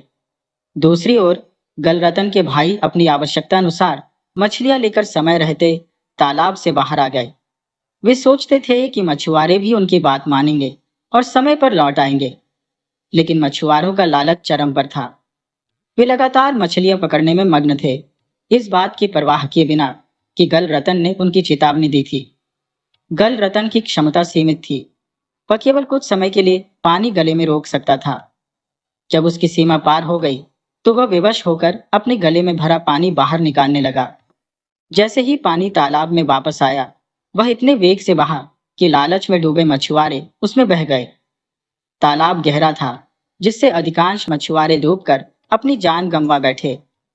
केवल 2-4 लोग ही बच पाए, जो किनारे पर मछलियों की देखभाल कर रहे थे। बचे हुए मछुआरों ने क्रोधित होकर चारों भाइयों को दोषी ठहराया। उन्होंने आरोप लगाया कि यह सब उनकी योजना का हिस्सा था। गल रतन ने शांत चित्त स्वर में उत्तर दिया, मैंने तुम सबको पहले ही चेतावनी दी थी कि समय रहते बाहर आ जाना। मेरी क्षमता सीमित है, मैंने किसी के प्राण लेने का इरादा नहीं किया। मगर मछुआरे उनकी बात सुनने को तैयार नहीं थे। वे भाइयों की शिकायत लेकर राजा के पास पहुंच गए। राजा ने मछुआरों की बात सुनी और गल रतन को बंदी बनाने का आदेश दिया। राजा ने गल रतन पर आरोप लगाते हुए कहा, तुम्हारे कारण इतनी निर्दोष जाने गई। मछुआरों के परिजन न्याय की मांग करते हुए बोले, जैसे इसने हमारे प्रियजनों को दम घोंट कर मारा है, वैसे ही इसे भी वही सजा मिलनी चाहिए, तभी इसे अपनी करनी का एहसास होगा। राजा ने मछुआरों की बात सही मानी और गल रतन से उसकी अंतिम इच्छा पूछी। गल रतन ने विनम्रता पूर्वक कहा, महाराज, मेरी मृत्यु तो तय है, मैं बस अपनी माँ से अंतिम बार मिलना चाहता हूँ, वह मेरे लिए तड़प रही होगी। राजा ने स्वीकृति देते हुए कहा, ठीक है। इसके बाद गल रतन अपने घर पहुंचा और अपनी माँ भाइयों को पूरी घटना से अवगत कराया। उसकी माँ ने उसे सांत्वना देते हुए कहा, गल रतन, तुम व्यर्थ चिंता क्यों करते हो? तुम्हारे स्थान पर स्वर्ण रत्न जाएगा। उसके पास अपने पैरों को अद्भुत ढंग से लंबा करने की क्षमता है। जब वे तुम्हें गल रत्न समझकर तालाब में डुबोने की कोशिश करेंगे तो वह डूबेगा ही नहीं। अगले दिन, क्योंकि सभी भाइयों का चेहरा एक समान था और उन्हें केवल बुढ़िया माँ ही पहचान सकती थी, स्वर्ण रत्न गल रत्न के स्थान पर गया। लोग उसे गल रत्न समझ बैठे और उसे तालाब में डुबाने का प्रयास किया, लेकिन आश्चर्यजनक रूप से स्वर्ण रत्न तालाब की सतह पर चलता रहा, डूबने का नाम भी नहीं लिया। यह दृश्य देखकर लोग विस्मित हो गए। कोई भी यह समझ नहीं पाया कि यह व्यक्ति गल रतन नहीं बल्कि उसका भाई है। लोग आपस में कहने लगे, इस पर जरूर किसी आत्मा का प्रभाव है, यह जादू टोना जानता है। राजा ने यह सुनकर कहा, यदि यह डूब कर नहीं मरेगा तो कल इसके सिर को धड़ से अलग कर दिया जाएगा। यह सजा सुनते ही स्वर्ण रत्न स्थिति को भांप गया और उसने सोचा कि इस समस्या से निपटने के लिए वज्र रत्न को आगे आना होगा। स्वर्ण रत्न ने राजा से प्रार्थना की, महाराज, मेरी मृत्यु तो निश्चित है, लेकिन मैं चाहूंगा कि अपनी अंतिम रात अपनी माँ और भाइयों के साथ बिताऊं। राजा ने मरने वाले की अंतिम इच्छा का सम्मान करते हुए उसे अनुमति दे दी। स्वर्ण रत्न घर आया और अपनी माँ और भाइयों को अपनी सजा के बारे में बताया। उसने कहा, कल मेरा सिर धड़ से अलग कर दिया जाएगा। बुढ़िया माँ ने उसे सांत्वना देते हुए कहा, बेटा, चिंता मत करो, घबराने की कोई आवश्यकता नहीं। कल तुम्हारे स्थान पर वज्र रत्न जाएगा। जब जल्लाद अपनी तलवार उठाएंगे तो वह वज्र रत्न का सिर काट नहीं पाएंगे। अगले दिन वज्र रत्न राजा के दरबार में पहुंचा। जल्लाद ने तलवार उठाई और वज्र रत्न का सिर धड़ से अलग करने की कोशिश की, लेकिन जैसे ही तलवार चली वह दो टुकड़ों में विभाजित हो गई। यह देखकर सभी लोग आश्चर्यचकित रह गए। कोई समझ नहीं पाया कि यह चमत्कार कैसे हुआ। राजा ने क्रोधित होकर कहा, यह ऐसे नहीं मरेगा, इसे कल आग में जलाया जाएगा। देखते हैं कि इसे आग से कौन बचाता है। राजा ने आदेश दिया कि गल रतन को, जो वास्तव में वज्र रत्न था, अगले दिन जिंदा आग में जलाया जाएगा। वज्र रत्न राजा से निवेदन करता है, महाराज, जब मैं यहाँ आ रहा था मेरी माँ असीम दुख में डूबी हुई थी। वे बार बार बिलख रही थी और कह रही थी कि कल तो मेरे बेटे की मृत्यु निश्चित है। मेरी विनती है कि आज की रात मुझे अपनी माँ और भाइयों के साथ बिताने दें। कल तो आप मुझे अग्नि में जलाकर दंड देंगे। मेरी यह अंतिम इच्छा है। राजा उसकी बात मान लेता है और उसे घर लौटने की अनुमति दे देता है। वज्ररत्न घर पहुंचकर अपनी माँ और भाइयों को अपनी सजा के बारे में बताता है। उसकी माँ, जो अत्यंत धैर्यशील और ईश्वर पर अटूट श्रद्धा रखने वाली थी, तुरंत भगवान शिव की आराधना में लीन हो जाती है। वे प्रार्थना करती हैं, हे भोलेनाथ, आप तो महाकाल हैं, कालों के काल, मेरे बेटों की रक्षा करें। उनकी आराधना सच्ची थी, क्योंकि उन्होंने अपने जीवन में कभी किसी के साथ अन्याय नहीं किया था, न ही किसी का बुरा चाहा था। उन्हें पूर्ण विश्वास था कि भगवान अपने सच्चे भक्तों को कभी कष्ट में नहीं छोड़ते। अगले दिन गुड़िया का चौथा बेटा अग्निरतन गल रतन के रूप में राजा के दरबार में पहुंचता है। अग्निरतन की यह विशेषता थी कि आग उसे जला नहीं सकती थी। जब राजा उसे जिंदा जलाने का आदेश देता है तो अग्निरतन आग में कूद जाता है, लेकिन आश्चर्यजनक रूप से आग उसे छू भी नहीं पाती। वह आग के बीच नाचने और गाने लगता है। यह दृश्य देखकर राजा और प्रजा हतप्रभ रह जाते हैं। सभी भयभीत हो जाते हैं और कहने लगते हैं, इस पर किसी दिव्य शक्ति का प्रभाव है। अग्निरतन राजा से कहता है, महाराज, आपने मुझे अनेक प्रकार की कठोर सजाएं दी, लेकिन न जाने कैसे मैं हर बार बच जाता हूँ। मेरी विनती है कि आज की रात मुझे मेरी माँ के पास जाने दें। वह 4 दिनों से निरंतर रो रही है।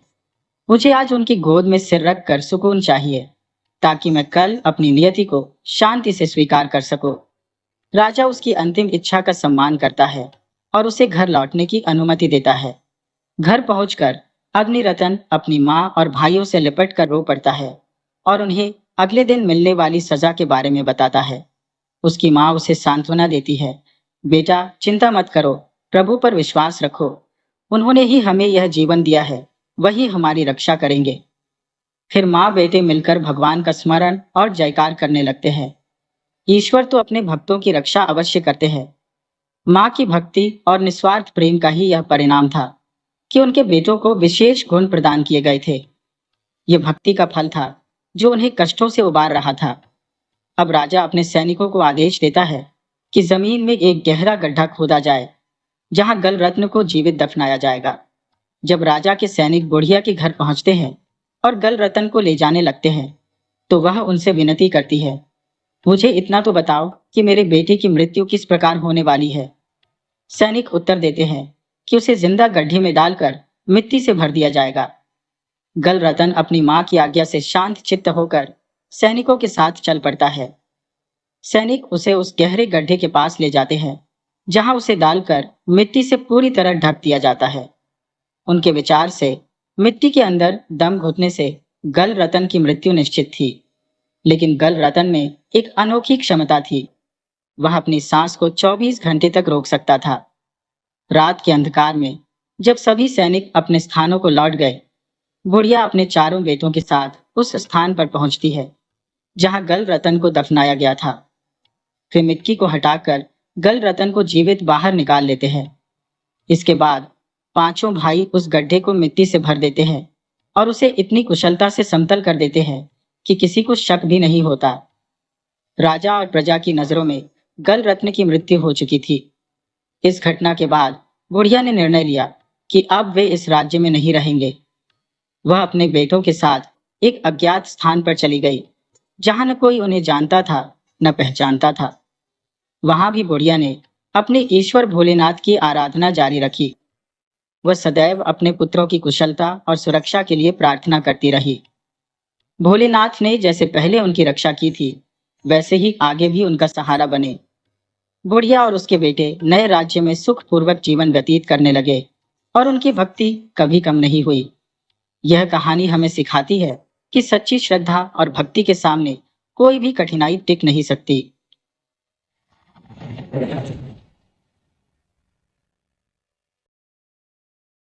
राधे राधे दोस्तों, आज हम आपके समक्ष एक ऐसी कहानी लेकर आए हैं जिसमें एक शराबी पति की जिंदगी के उतार चढ़ाव और उसके द्वारा अपनी पत्नी से कहे गए तीखे वचन शामिल है। अंततः जब उस शराबी को समझ आई तब तक बहुत देर हो चुकी थी।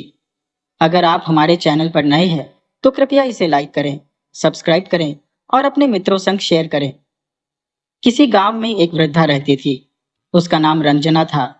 उसके पति का देहांत बहुत पहले हो चुका था। उसका परिवार सरल और छोटा था। 2 बेटे, 2 बहुएं और एक नन्ही बेटी। दोनों बेटों की शादी हो चुकी थी और उन्होंने अपनी गृहस्थी को अलग अलग ढंग से व्यवस्थित कर लिया था। छोटे बेटे ने सेना में शामिल होकर अपने साथ अपनी पत्नी को भी ले लिया था, जबकि बड़ा बेटा और उसकी पत्नी रंजना के साथ उसी गांव में रहते थे और परिवार का खर्चा कुशलता पूर्वक संभाल रहे थे। रंजना की छोटी बेटी राखी अब विवाह योग्य हो चुकी थी, लेकिन वृद्धा की गिरती सेहत उसे चिंतित करती थी। उसे डर था कि यदि उसे कुछ हो गया तो उसकी बेटी का क्या होगा। हालांकि राखी के दोनों भाई उससे बहुत स्नेह करते थे, लेकिन भाभियों का स्वभाव कुछ अलग और स्वार्थी था। राखी, जो रंजना की इकलौती बेटी थी, पढ़ाई में अव्वल थी। वह गांव से 2 किलोमीटर दूर स्थित सरकारी कॉलेज में पढ़ती थी। रूप लावण्य की मिसाल राखी का व्यक्तित्व हर किसी का ध्यान खींच लेता था। घर में उसकी शादी की तैयारियां चल रही थी। एक दिन रंजना ने अपनी बेटी से शिकायत भरे स्वर में कहा, राखी, ये क्या है बिटिया? तू अब तक किताबों में डूबी हुई है। शाम के 5 बज चुके हैं। तुम्हें पता है ना, आज तुम्हारी हल्दी की रस्म है। मोहल्ले की औरतें भी आने लगी है। अगर उन्होंने देख लिया कि दुल्हन के चेहरे पर चमक नहीं है तो क्या कहेंगी? राखी ने माँ की बातों पर खींच भरी नजरों से देखते हुए उत्तर दिया, माँ, आपको मोहल्ले की औरतों की चिंता है, पर अपनी बेटी की कोई परवाह नहीं। मैंने आपसे कितनी बार कहा है कि मुझे अभी पढ़ाई करनी है, मुझे अपने पैरों पर खड़ा होना है, मुझे अपने लिए कुछ बड़ा करना है। मैं अभी शादी नहीं करना चाहती।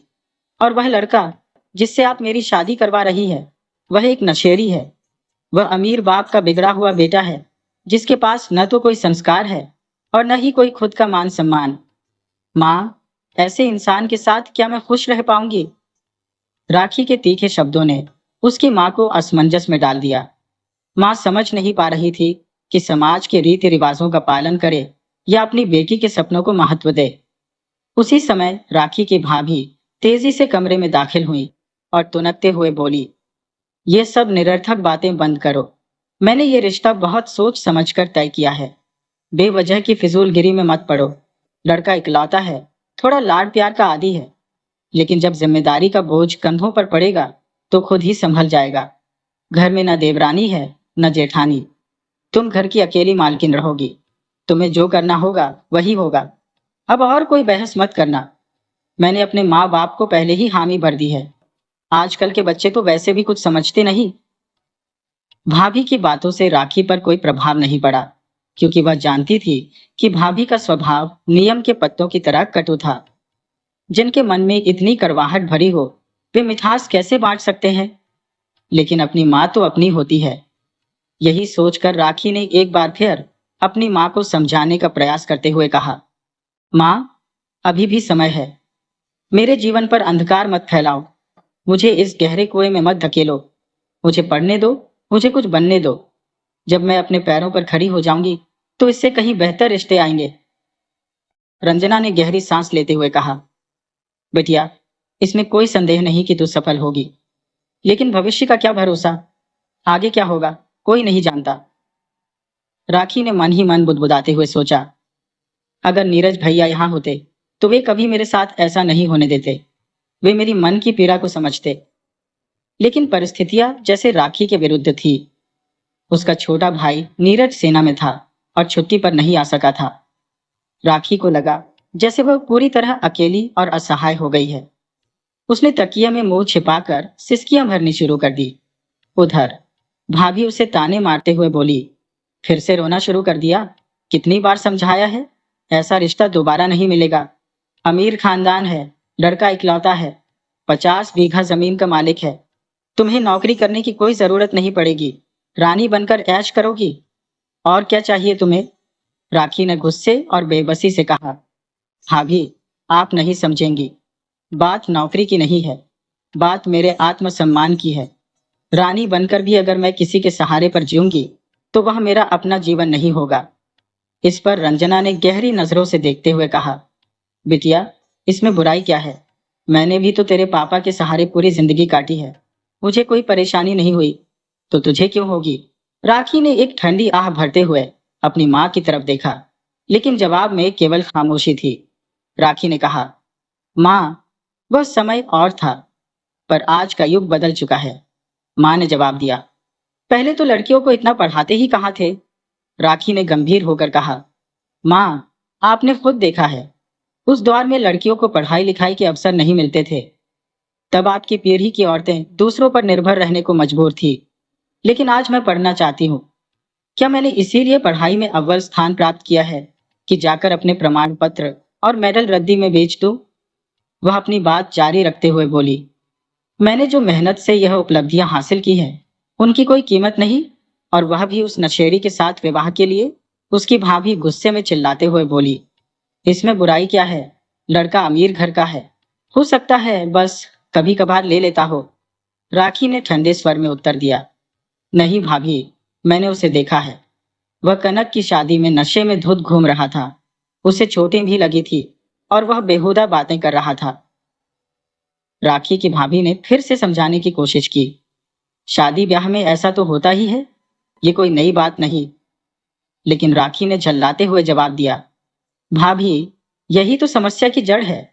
विनाश यहीं से शुरू होता है। शराब पीने वाले हमेशा बहाने बनाते हैं, कभी खुशी का तो कभी किसी पर्व या थकान का। धीरे धीरे यह आदत बन जाती है। पहले इंसान शराब पीता है और फिर शराब इंसान को पीने लगती है। माँ ने धीरे से कहा, बेटा, जब तुम वहां जाओगी तो सब बदल जाएगा। तुम तो पढ़ी लिखी हो, समझदारी से काम लेती हो। मुझे तुम पर पूरा विश्वास है, तुम वहां जाकर सब ठीक कर लोगी। माँ ने बात बदलने की कोशिश करते हुए कहा, मैं तेरे भैया से कहूंगी कि तेरे ससुराल वालों से तेरी पढ़ाई जारी रखने की अनुमति मांग ले। अब तो खुश? राखी ने हल्के व्यंग्य के साथ मुस्कुराते हुए कहा, माँ, अभी मेरी शादी भी नहीं हुई है और आप पहले से ही मेरी पढ़ाई के लिए इजाजत मांगने की बात कर रही हैं। शादी से पहले जब आप मेरे लिए कोई निर्णय नहीं ले सकते, तो शादी के बाद उम्मीद रखने का औचित्य ही क्या? माँ ने कहा, अपना दिमाग मत चला मेरी लाडो। ये सब तो सदियों से होता आया है, तो कौन सा इस परंपरा की धारा को बदल देगी? जल्दी कर, कपड़े बदल और नीचे आ जा। मोहल्ले की औरतें आने लगी है। रंजना और उसकी भाभी, सास बहू, दोनों नीचे आई और घर आई औरतों का स्वागत करने लगी। दूसरी ओर राखी अपने मेडल और प्रमाण पत्रों को संभालकर पुराने ब्रीफकेस में रख रही थी। समाज की खोखली सोच में उलझे आंसुओं को पोंछते हुए वह एक गहरी सांस लेकर शांत दिखने की कोशिश कर रही थी। उसके आंसू उसके भीतर की बेचैनी को छलका रहे थे।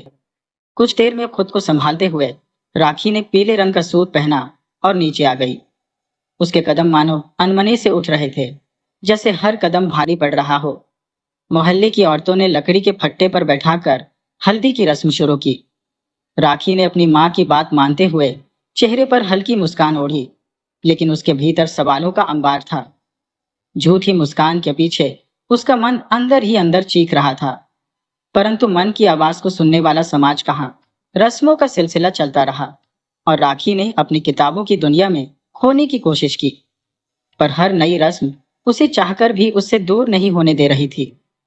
आखिर वह दिन आ ही गया जब राखी की जिंदगी का नया अध्याय शुरू होने वाला था। चारों ओर शादी की धूमधाम थी। बारात के स्वागत की तैयारियां चल रही थी।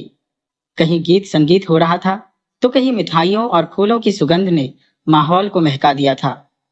लेकिन इस चमक धमक से परे दुल्हन बनी राखी अपने उजरे सपनों का मातम मना रही थी। शादी की रस्में पूरी हो गई और अग्नि को साक्षी मानकर ले गए वचनों के साथ राखी का जीवन एक बंधन में बंध गया। उसे ऐसा लग रहा था जैसे किसी ने उसके पंख काट कर उसे पिंजरे में कैद कर दिया हो। उसके सपने, जो उसने अपने मेडल और प्रमाण पत्रों के साथ संजोए थे, अब तकदीर के हवाले कर दिए गए।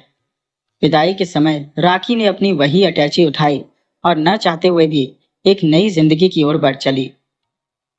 माँ ने अपनी लाडली बेटी को आंसुओं में डूबते हुए सीने से लगाकर उसका माथा चूमते हुए कहा, मेरी लाडो, मुझे माफ करना। हर माँ बाप की चाहत होती है कि उनके बच्चे सुखी रहे, और मैं भी तुझे हमेशा खुश देखना चाहती हूँ। जिस तंगहाली में तूने अपनी जिंदगी जी है, मैं नहीं चाहती कि आगे तुझे उसी तंगहाली का सामना करना पड़े।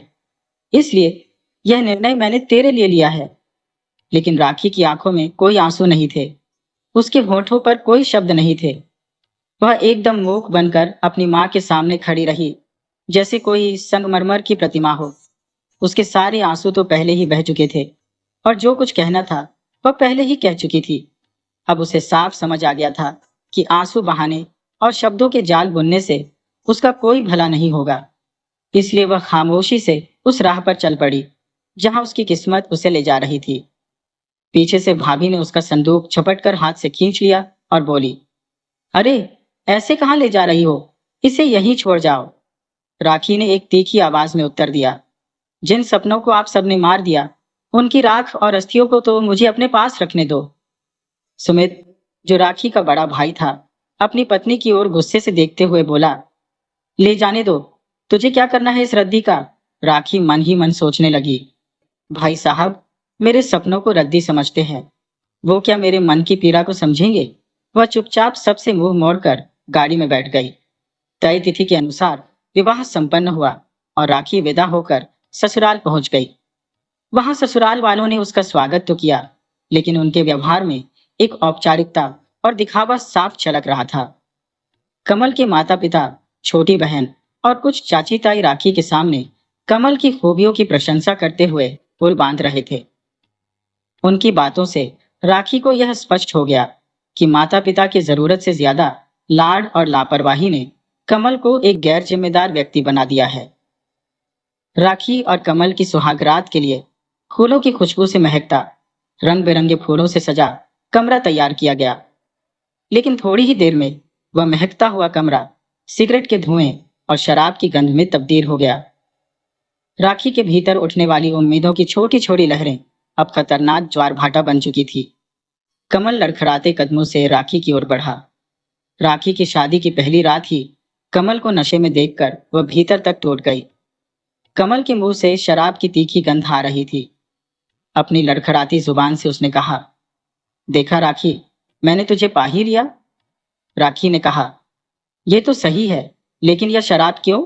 कमल ने एक हल्की मुस्कान के साथ, जो राखी को बिल्कुल अच्छी नहीं लगी, जवाब दिया, दोस्तों ने तेरे संग मेरी खुशी में पार्टी मांगी थी और उन्होंने मुझे पिला दी। ये कहते कहते वह बिस्तर पर अचेत होकर गिर पड़ा। राखी पूरी रात अपने दुर्भाग्य को कोसते हुए एक कोने में सिकुड़ी पड़ी रही। उसकी हथेलियों की मेहंदी, जो कभी उसकी खुशियों की गवाही देती थी, अब पूरी तरह फीकी पड़ चुकी थी। शादी की सारी चमक धमक अतीत की धुंधली याद बनकर रह गई थी।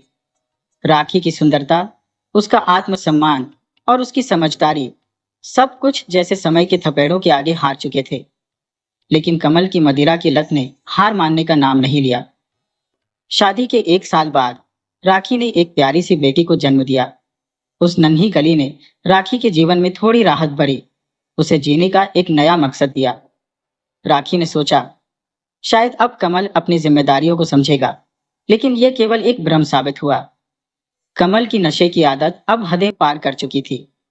शराब से शुरू हुई यह लत अफीम, दतूरा और ड्रग्स तक जा पहुंची।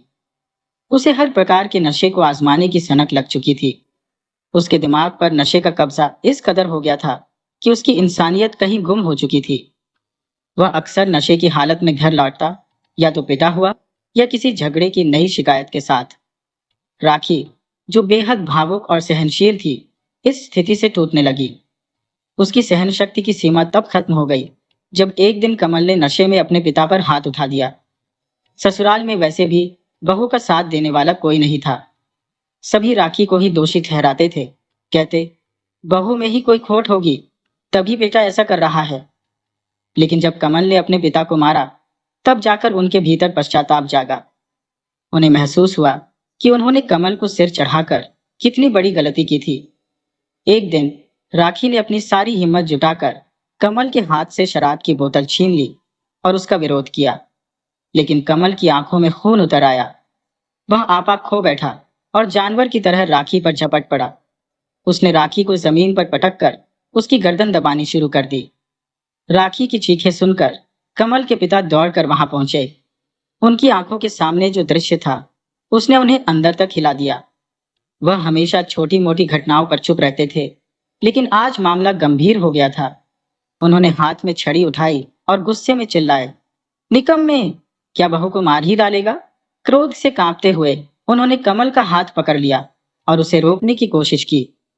कमल ने अपने पिता के हाथ झटकते हुए उन्हें जोर से धक्का दे दिया। इसके बाद वह पागलपन में राखी की तरफ झपटा।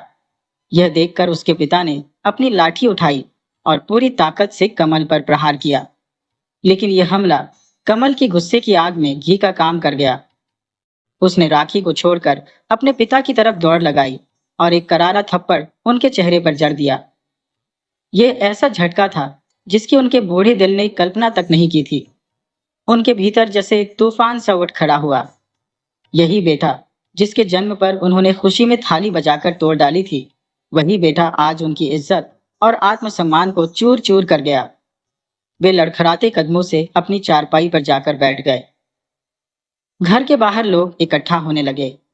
जब पड़ोसियों ने बेटे की यह निर्ममता देखी, तो उनकी आंखें फटी रह गई।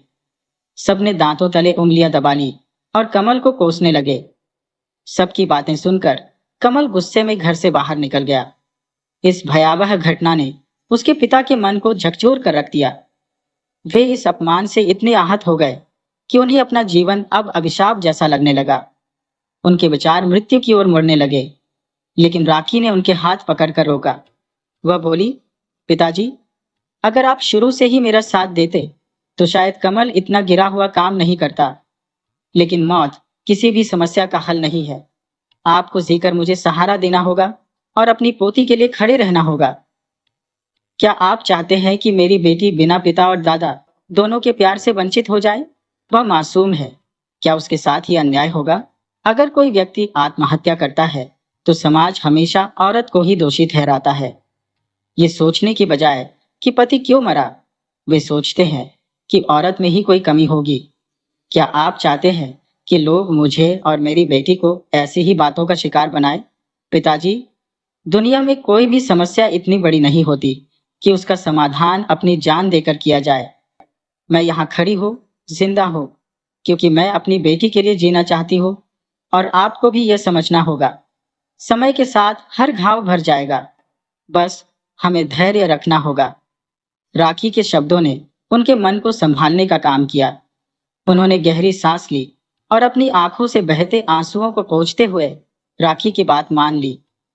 झगड़े के बाद कमल ने 3 दिन तक भूखा प्यासा रहकर केवल शराब को अपना सहारा बनाया। चौथे दिन किसी ने आकर बताया कि वह सड़क पर पड़ा हुआ है और खून की उल्टियां कर रहा है। ये सुनकर राखी की सांसें जैसे थम गई। जिस बात का डर उसे भीतर से खा रहा था, वह सच हो गई थी। वह दौड़ती हुई कमल के पास पहुंची और उसे किसी तरह संभाल कर डॉक्टर के पास ले गई। जब तक घर के लोग अस्पताल पहुंचे, डॉक्टर ने उसकी हालत का जायजा लिया और कुछ जांचें कराई। डॉक्टर ने गंभीर स्वर में कहा कि अब बहुत देर हो चुकी है। उसके फेफड़े पूरी तरह नष्ट हो चुके हैं और अब कुछ कहा नहीं जा सकता। मौत को करीब महसूस कर कमल का मन विचलित हो उठा। उसे अपने पूरे जीवन की गलतियां, पाप और अपराध याद आने लगे। उसने अपनी पुरानी बुरी संगत, अपने पियक्कर दोस्तों और अपनी पत्नी माता पिता की बर्बाद हुई जिंदगी के बारे में सोचा। उसकी आत्मा पश्चाताप की आग में जलने लगी, लेकिन अब कुछ करने का समय नहीं बचा था। अपनी टूटती हुई सांसों के बीच उसने राखी और अपने माता पिता के सामने हाथ जोड़कर अपने सभी गुनाहों की माफी मांगी। कमल ने कांपती आवाज में राखी से कहा, राखी, मैंने तुम्हारे साथ जो अन्याय किया है उसके लिए मैं तुमसे माफी मांगता हूँ। मुझे क्षमा कर दो। मैंने तुम्हारे जीवन को नरक बना दिया। राखी का सारा गुस्सा शांत हो चुका था। वह कमल के सीने पर सिर रखकर फूट फूट कर रोने लगी। कमल ने अपनी अंतिम सांसों में राखी से विनती की, मेरे मरने के बाद तुम अपनी जिंदगी फिर से संवार लेना, एक नई शुरुआत करना, मुझ जैसे पापी को भूल जाना। राखी ने कांपते हुए कहा, तुम्हारे बिना यह घर कैसे बच सकता है? कमल ने धीरे धीरे जवाब दिया, जो घर मैंने उजाड़ा वह मेरे मरने के बाद ही बच सकेगा। मुझे वचन दो कि तुम मेरी अंतिम इच्छा पूरी करोगी। राखी ने कमल का हाथ थामकर धीमी आवाज में कहा, हाँ कमल। उसके इतना कहने के बाद कमल ने अपनी आखिरी सांस ली। अब कमल को गुजरे हुए 2 साल बीत चुके हैं। उनकी बेटी रिद्धिमा अब 6 साल की हो गई है। राखी ने अपने जीवन के हर पल को अपनी बेटी के सहारे काटा है। रिद्धिमा ही अब उसका जीने का एकमात्र सहारा बन गई है। माँ और बेटी कभी एक दूसरे से अलग नहीं होती, लेकिन कुदरत को कुछ और ही मंजूर था। एक दिन राखी के माँ और भाई उसकी ससुराल आए। राखी ने सोचा कि वे शायद बेटी के दुख और हालचाल जानने के लिए आए होंगे। उसने अपने चेहरे पर मुस्कान लाकर उनसे आत्मीयता से मुलाकात की, लेकिन बात कुछ और ही निकली। राखी के ससुर ने ही उनके माता और भाई को बुलाया था। माँ ने कहा, राखी, अब समय आ गया है कि कुछ निर्णय लिया जाए। राखी का भाई बोला, हाँ हाँ, हम सब भी यही चाहते हैं। इस पर उसके ससुर ने कहा, तो फिर फैसला किया जाए। राखी ने विस्मित होकर पूछा, कौन सा फैसला? आप सब क्या बात कर रहे हैं? मुझे कुछ भी समझ नहीं आ रहा। कमल के पिता, जो कि राखी के ससुर थे, कहने लगे, बेटा, वह वचन जो मेरे बेटे ने अपने आखिरी समय में तुमसे और मुझसे लिया था, अब उसे निभाने का समय आ गया है। हम तुम्हारी दूसरी शादी की बात कर रहे हैं। ये सुनकर राखी अवाक रह गई। उसने कहा, आप ये क्या कह रहे हैं पिताजी? इस घर से और आप सबसे दूर जाने का मैं सोच भी नहीं सकती। ये सच है कि पहले मुझे इस घर में रहकर कठिनाई होती थी, क्योंकि लोग सही बातों को नहीं मानते थे। लेकिन अब सब कुछ बदल चुका है और मुझे दूसरी शादी की कोई आवश्यकता नहीं है। मेरी बेटी मेरे जीवन का सहारा है। अगर मुझे सुख मिलना होता तो वह मेरी पहली शादी से ही मिल जाता। राखी के ससुर ने गंभीर स्वर में कहा, बेटा, जब तुम्हारी बेटी का विवाह हो जाएगा तब तुम क्या करोगी? हमारा क्या भरोसा? हम कब तक जीवित रहेंगे? हमने पहले जो गलती की थी, अब उसे सुधारने का यह सही समय है। तुम्हारी पूरी जिंदगी तुम्हारे सामने है। जवानी और बुढ़ापा अकेले नहीं कटता, सहारे की आवश्यकता पड़ती है। राखी की माँ ने भी अपनी बेटी को समझाते हुए कहा, बेटी, जवानी और बुढ़ापे में सहारा अत्यंत आवश्यक होता है। राखी ने माँ से कहा, माँ, अगर आज मैं अपने पैरों पर खड़ी होती तो मुझे पुरुष नाम की बैसाखी की आवश्यकता नहीं पड़ती। इस पर उसकी माँ ने गंभीरता पूर्वक कहा, बेटा, पुरुष नाम की बैसाखी की आवश्यकता पड़ती है। बचपन में पिता और भाई, जवानी में पति और बुढ़ापे में बेटे का सहारा होता है। यदि यह तीनों ही किसी की किस्मत में ना हो तो उस स्त्री को समाज में अपनी मर्जी से जीने का अधिकार नहीं मिलता। लोग तरह तरह की बातें करते हैं और जीने में उन्हें जो कठिनाइयां झेलनी पड़ती हैं, यह तो तुम जानती ही हो। राखी के भाई, माँ, सास और ससुर ने उसे हर प्रकार से समझाने और मनाने की कोशिश की, लेकिन जब राखी नहीं मानी तो उसके ससुर ने कमल की आखिरी इच्छा का वास्ता देकर उसे राजी कर लिया। राखी ने केवल कमल की इच्छा को पूरा करने के लिए हामी भर दी, लेकिन अंदर से उसका दिल टूट कर बिखर गया। कुछ दिन बाद राखी के भाई ने अपने सेना में तैनात एक फौजी मित्र से राखी के रिश्ते की बात पक्की की। उस फौजी के माता पिता और बहनें एक कार दुर्घटना में गुजर चुके थे। उसका एक भांजा था जो अब उसी के साथ रहता था। राखी का भाई उसे अपने घर से विदा करना चाहता था, इसलिए वह उसे अपने घर ले आया। लेकिन शादी से पहले राखी के ससुर ने उससे ऐसा कुछ मांग लिया जिससे उसकी पूरी जिंदगी बिखर गई। उसका दिल हजारों टुकड़ों में बट गया, जिन्हें समेटने में पूरी जिंदगी भी कम पड़ जाती। राखी के ससुर ने एक दिन उसकी बेटी रिद्धिमा को मांग लिया। उन्होंने कहा, मैं अपनी पोती को किसी और के घर पलते हुए नहीं देख सकता। आखिरकार वह हमारे खून की अमानत है। हमारे खून की परवरिश कोई बाहरी कैसे कर सकता है? मैं अपनी आंखों से यह कभी सहन नहीं कर सकता। और फिर हमारी इतनी जमीन जायदाद की इकलौती वारिस रिद्धिमा ही है। अगर कोई और वारिस नहीं होगा तो यह सब धन दौलत किस काम की? राखी उनकी बात सुनकर स्तब्ध रह गई। उसे समझ नहीं आ रहा था कि वह क्या जवाब दे। क्या वे लोग सच में उसे खुशियां दे रहे थे या उसकी जिंदगी की सबसे बड़ी खुशी उससे छीन रहे थे? अपने टूटते दिल को संभालते हुए राखी ने कांपते स्वर में कहा, पिताजी, आप मुझसे मेरी बेटी नहीं बल्कि मेरी आत्मा मांग रहे हैं। मेरी बेटी कोई वस्तु नहीं है जिसे मैं यूं ही किसी को सौंप दूं। वह मेरे कलेजे का टुकड़ा है। उसके सास ससुर ने अपनी बात को और गहराई देते हुए कहा, बेटा, हमें अपनी झोली में यह अमूल्य रत्न डालने दो। राखी एकदम शून्य हो गई, मानो वह पत्थर की मूर्ति बन गई हो। वह असमंजस में थी, क्या करे क्या न करे, लेकिन उसकी बेटी उनकी खून थी। राखी ने अपने दिल पर पत्थर रखकर कहा, जब तक मेरी शादी नहीं हो जाती रिद्धिमा मेरे साथ रहेगी। ससुर ने तुरंत हामी भरते हुए कहा, हाँ बेटा, क्यों नहीं। उसकी सास ने भी आंसुओं से भरी आंखों से कहा, बेटी, तुम तो उसे जीवन भर का प्यार देना चाहती हो। राखी ने अपनी बेटी को एक पल के लिए भी खुद से दूर नहीं किया। शादी का दिन आ गया, या यूं कहें कि वह दिन आ गया जब माँ और बेटी का बिछड़ना तय था। शादी सादगी से संपन्न हुई। अब राखी और रिद्धिमा को अपने अपने रास्ते जाना था। राखी के सास ससुर ने उसे आशीर्वाद दिया और रिद्धिमा को अपने साथ ले जाने लगे। लेकिन राखी की आंखों से अश्रुधाराएं थमने का नाम नहीं ले रही थी। उसे ऐसा महसूस हो रहा था मानो कोई उसकी सांसें छीन रहा हो। उधर रिद्धिमा का भी रो रो कर बुरा हाल था। राखी ने अपनी बेटी को गले लगाते हुए कहा, मेरी गुड़िया, हमेशा खुश रहना, खूब पढ़ना लिखना और अपने दादा दादी का नाम रोशन करना। उसने अपनी चुनरी रिद्धिमा को देते हुए कहा, यह चुनरी हमेशा अपने पास रखना। यह चुनरी मेरी छाप है। जब भी मुझे याद करो इसे ओढ़ लेना, तुम्हें मेरा एहसास होगा। रिद्धिमा ने अपनी माँ से लिपटते हुए कहा, माँ, जब मैं रोऊंगी तो मुझे चुप कौन कराएगा? जब मैं रूठूंगी तो मुझे कौन मनाएगा? माँ बेटी के इस भावुक बंधन को बड़ी मुश्किल से अलग किया गया। दोनों ने अपने आंसुओं को अपनी नियति मानकर अपने अपने रास्ते पकड़ लिए। हालांकि समय और परिस्थितियों ने उन्हें अलग कर दिया था, लेकिन उनके दिल कभी अलग नहीं हुए। अब उनकी दुनिया केवल इंतजार बनकर रह गई थी। रिद्धिमा हर दिन खिड़की पर खड़ी होकर अपनी माँ का इंतजार करती और राखी अपनी बेटी की तस्वीर को सीने से लगाए उसे याद करती रहती। दिन महीनों में और महीने सालों में बदल गए, लेकिन उनका इंतजार कभी खत्म नहीं हुआ।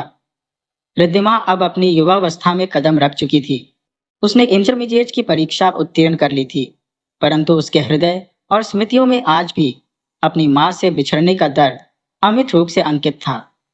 हर क्षण उसकी आंखों के सामने केवल वही दृश्य तैरता था जब वह अपनी माँ से अलग हुई थी। एक दिन अपनी माँ की यादों में खोई हुई रिद्धिमा ने वो संदूक खोला जिसमें उसकी माँ के अनमोल स्मृति चिन्ह सहेजे हुए थे। उस संदूक में उसकी माँ के द्वारा जीते गए तमगे और प्रमाण पत्र रखे थे और साथ ही एक डायरी भी थी।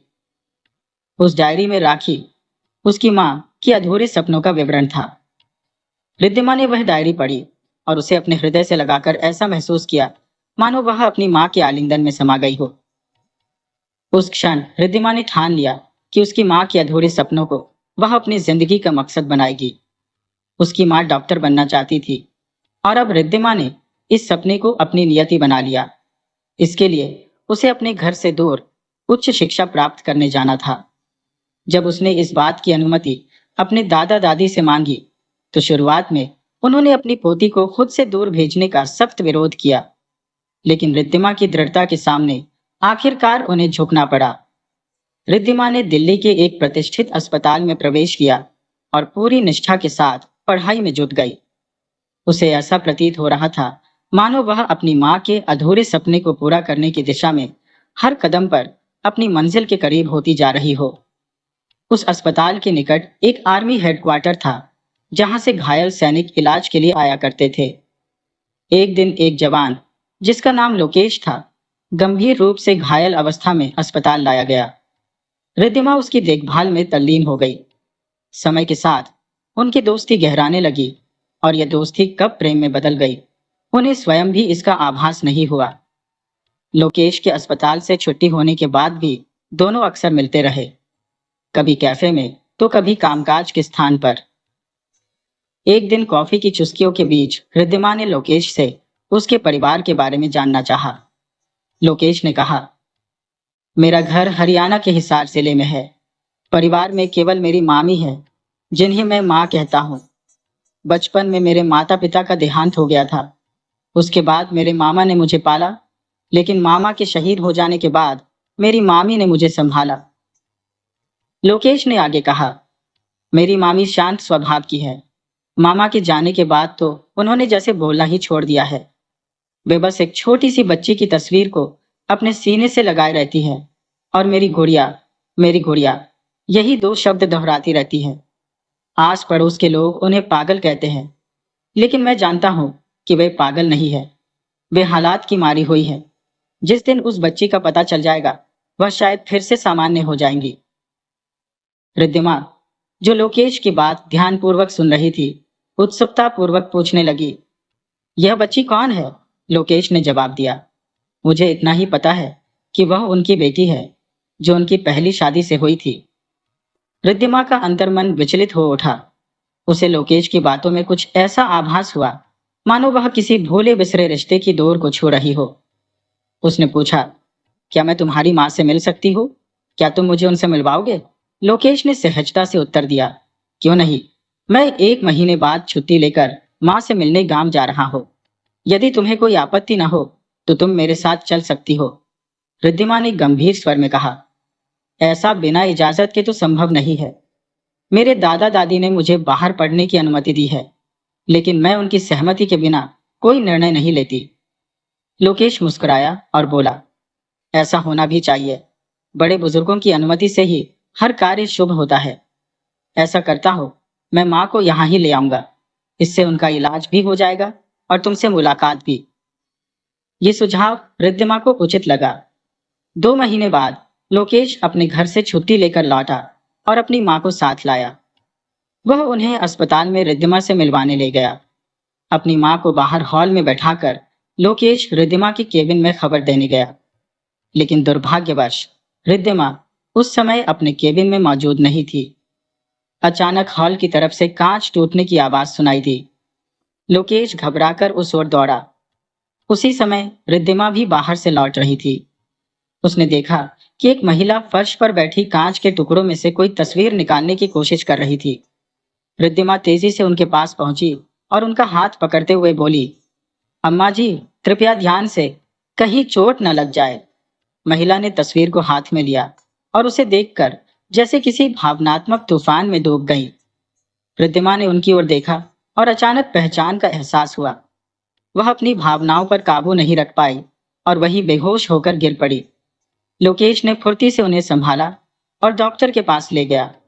इलाज के बाद उसने अपनी माँ को दवाइयाँ दिलवाई और उन्हें अपने एक रिश्तेदार के साथ काम भेज दिया। अगले दिन रिद्धिमा को होश आया। उसने अपने पास लोकेश और दादा दादी को खड़ा पाया। रिद्धिमा ने दादा दादी की ओर देखते हुए पूछा, आप लोग यहाँ कैसे?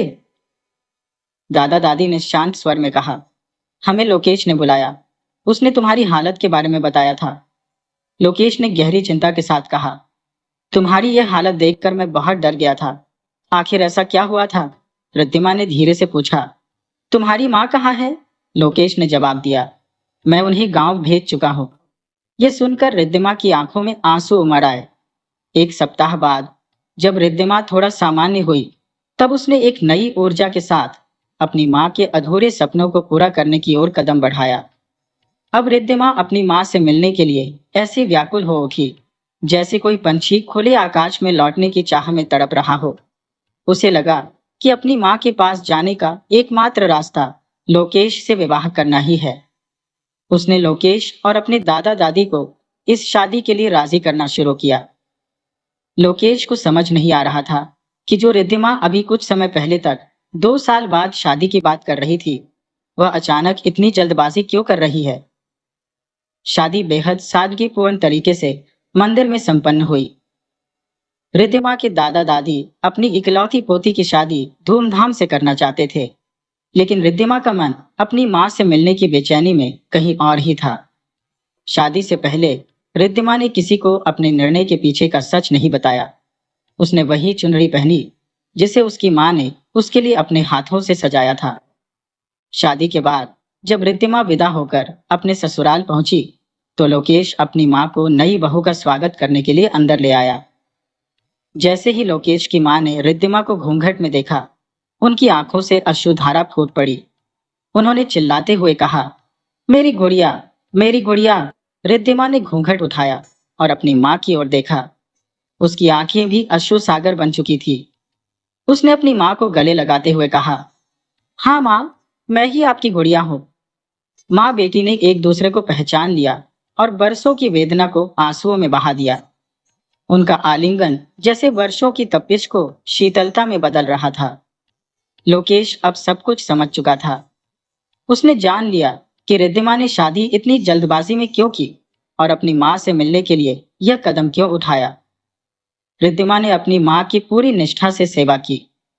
राखी ने अपनी बेटी पर वह सारा स्नेह उड़ेल दिया जो बरसों की दूरी ने बांध रखा था। माँ बेटी के बीच की खाई पाट दी गई थी। यह कहानी दर्शाती है कि माँ बेटी का संबंध ऐसा होता है जो समय और परिस्थिति के बाद भी कभी टूट नहीं सकता। लेकिन ऐसी स्थिति किसी भी माँ बेटी को झेलनी न पड़े, जैसी रिद्धिमा और राखी ने झेली।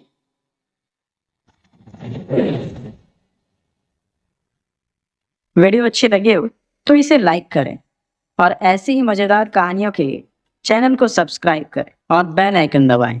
ज़्यादा से ज़्यादा अपने दोस्तों को शेयर करें। धन्यवाद।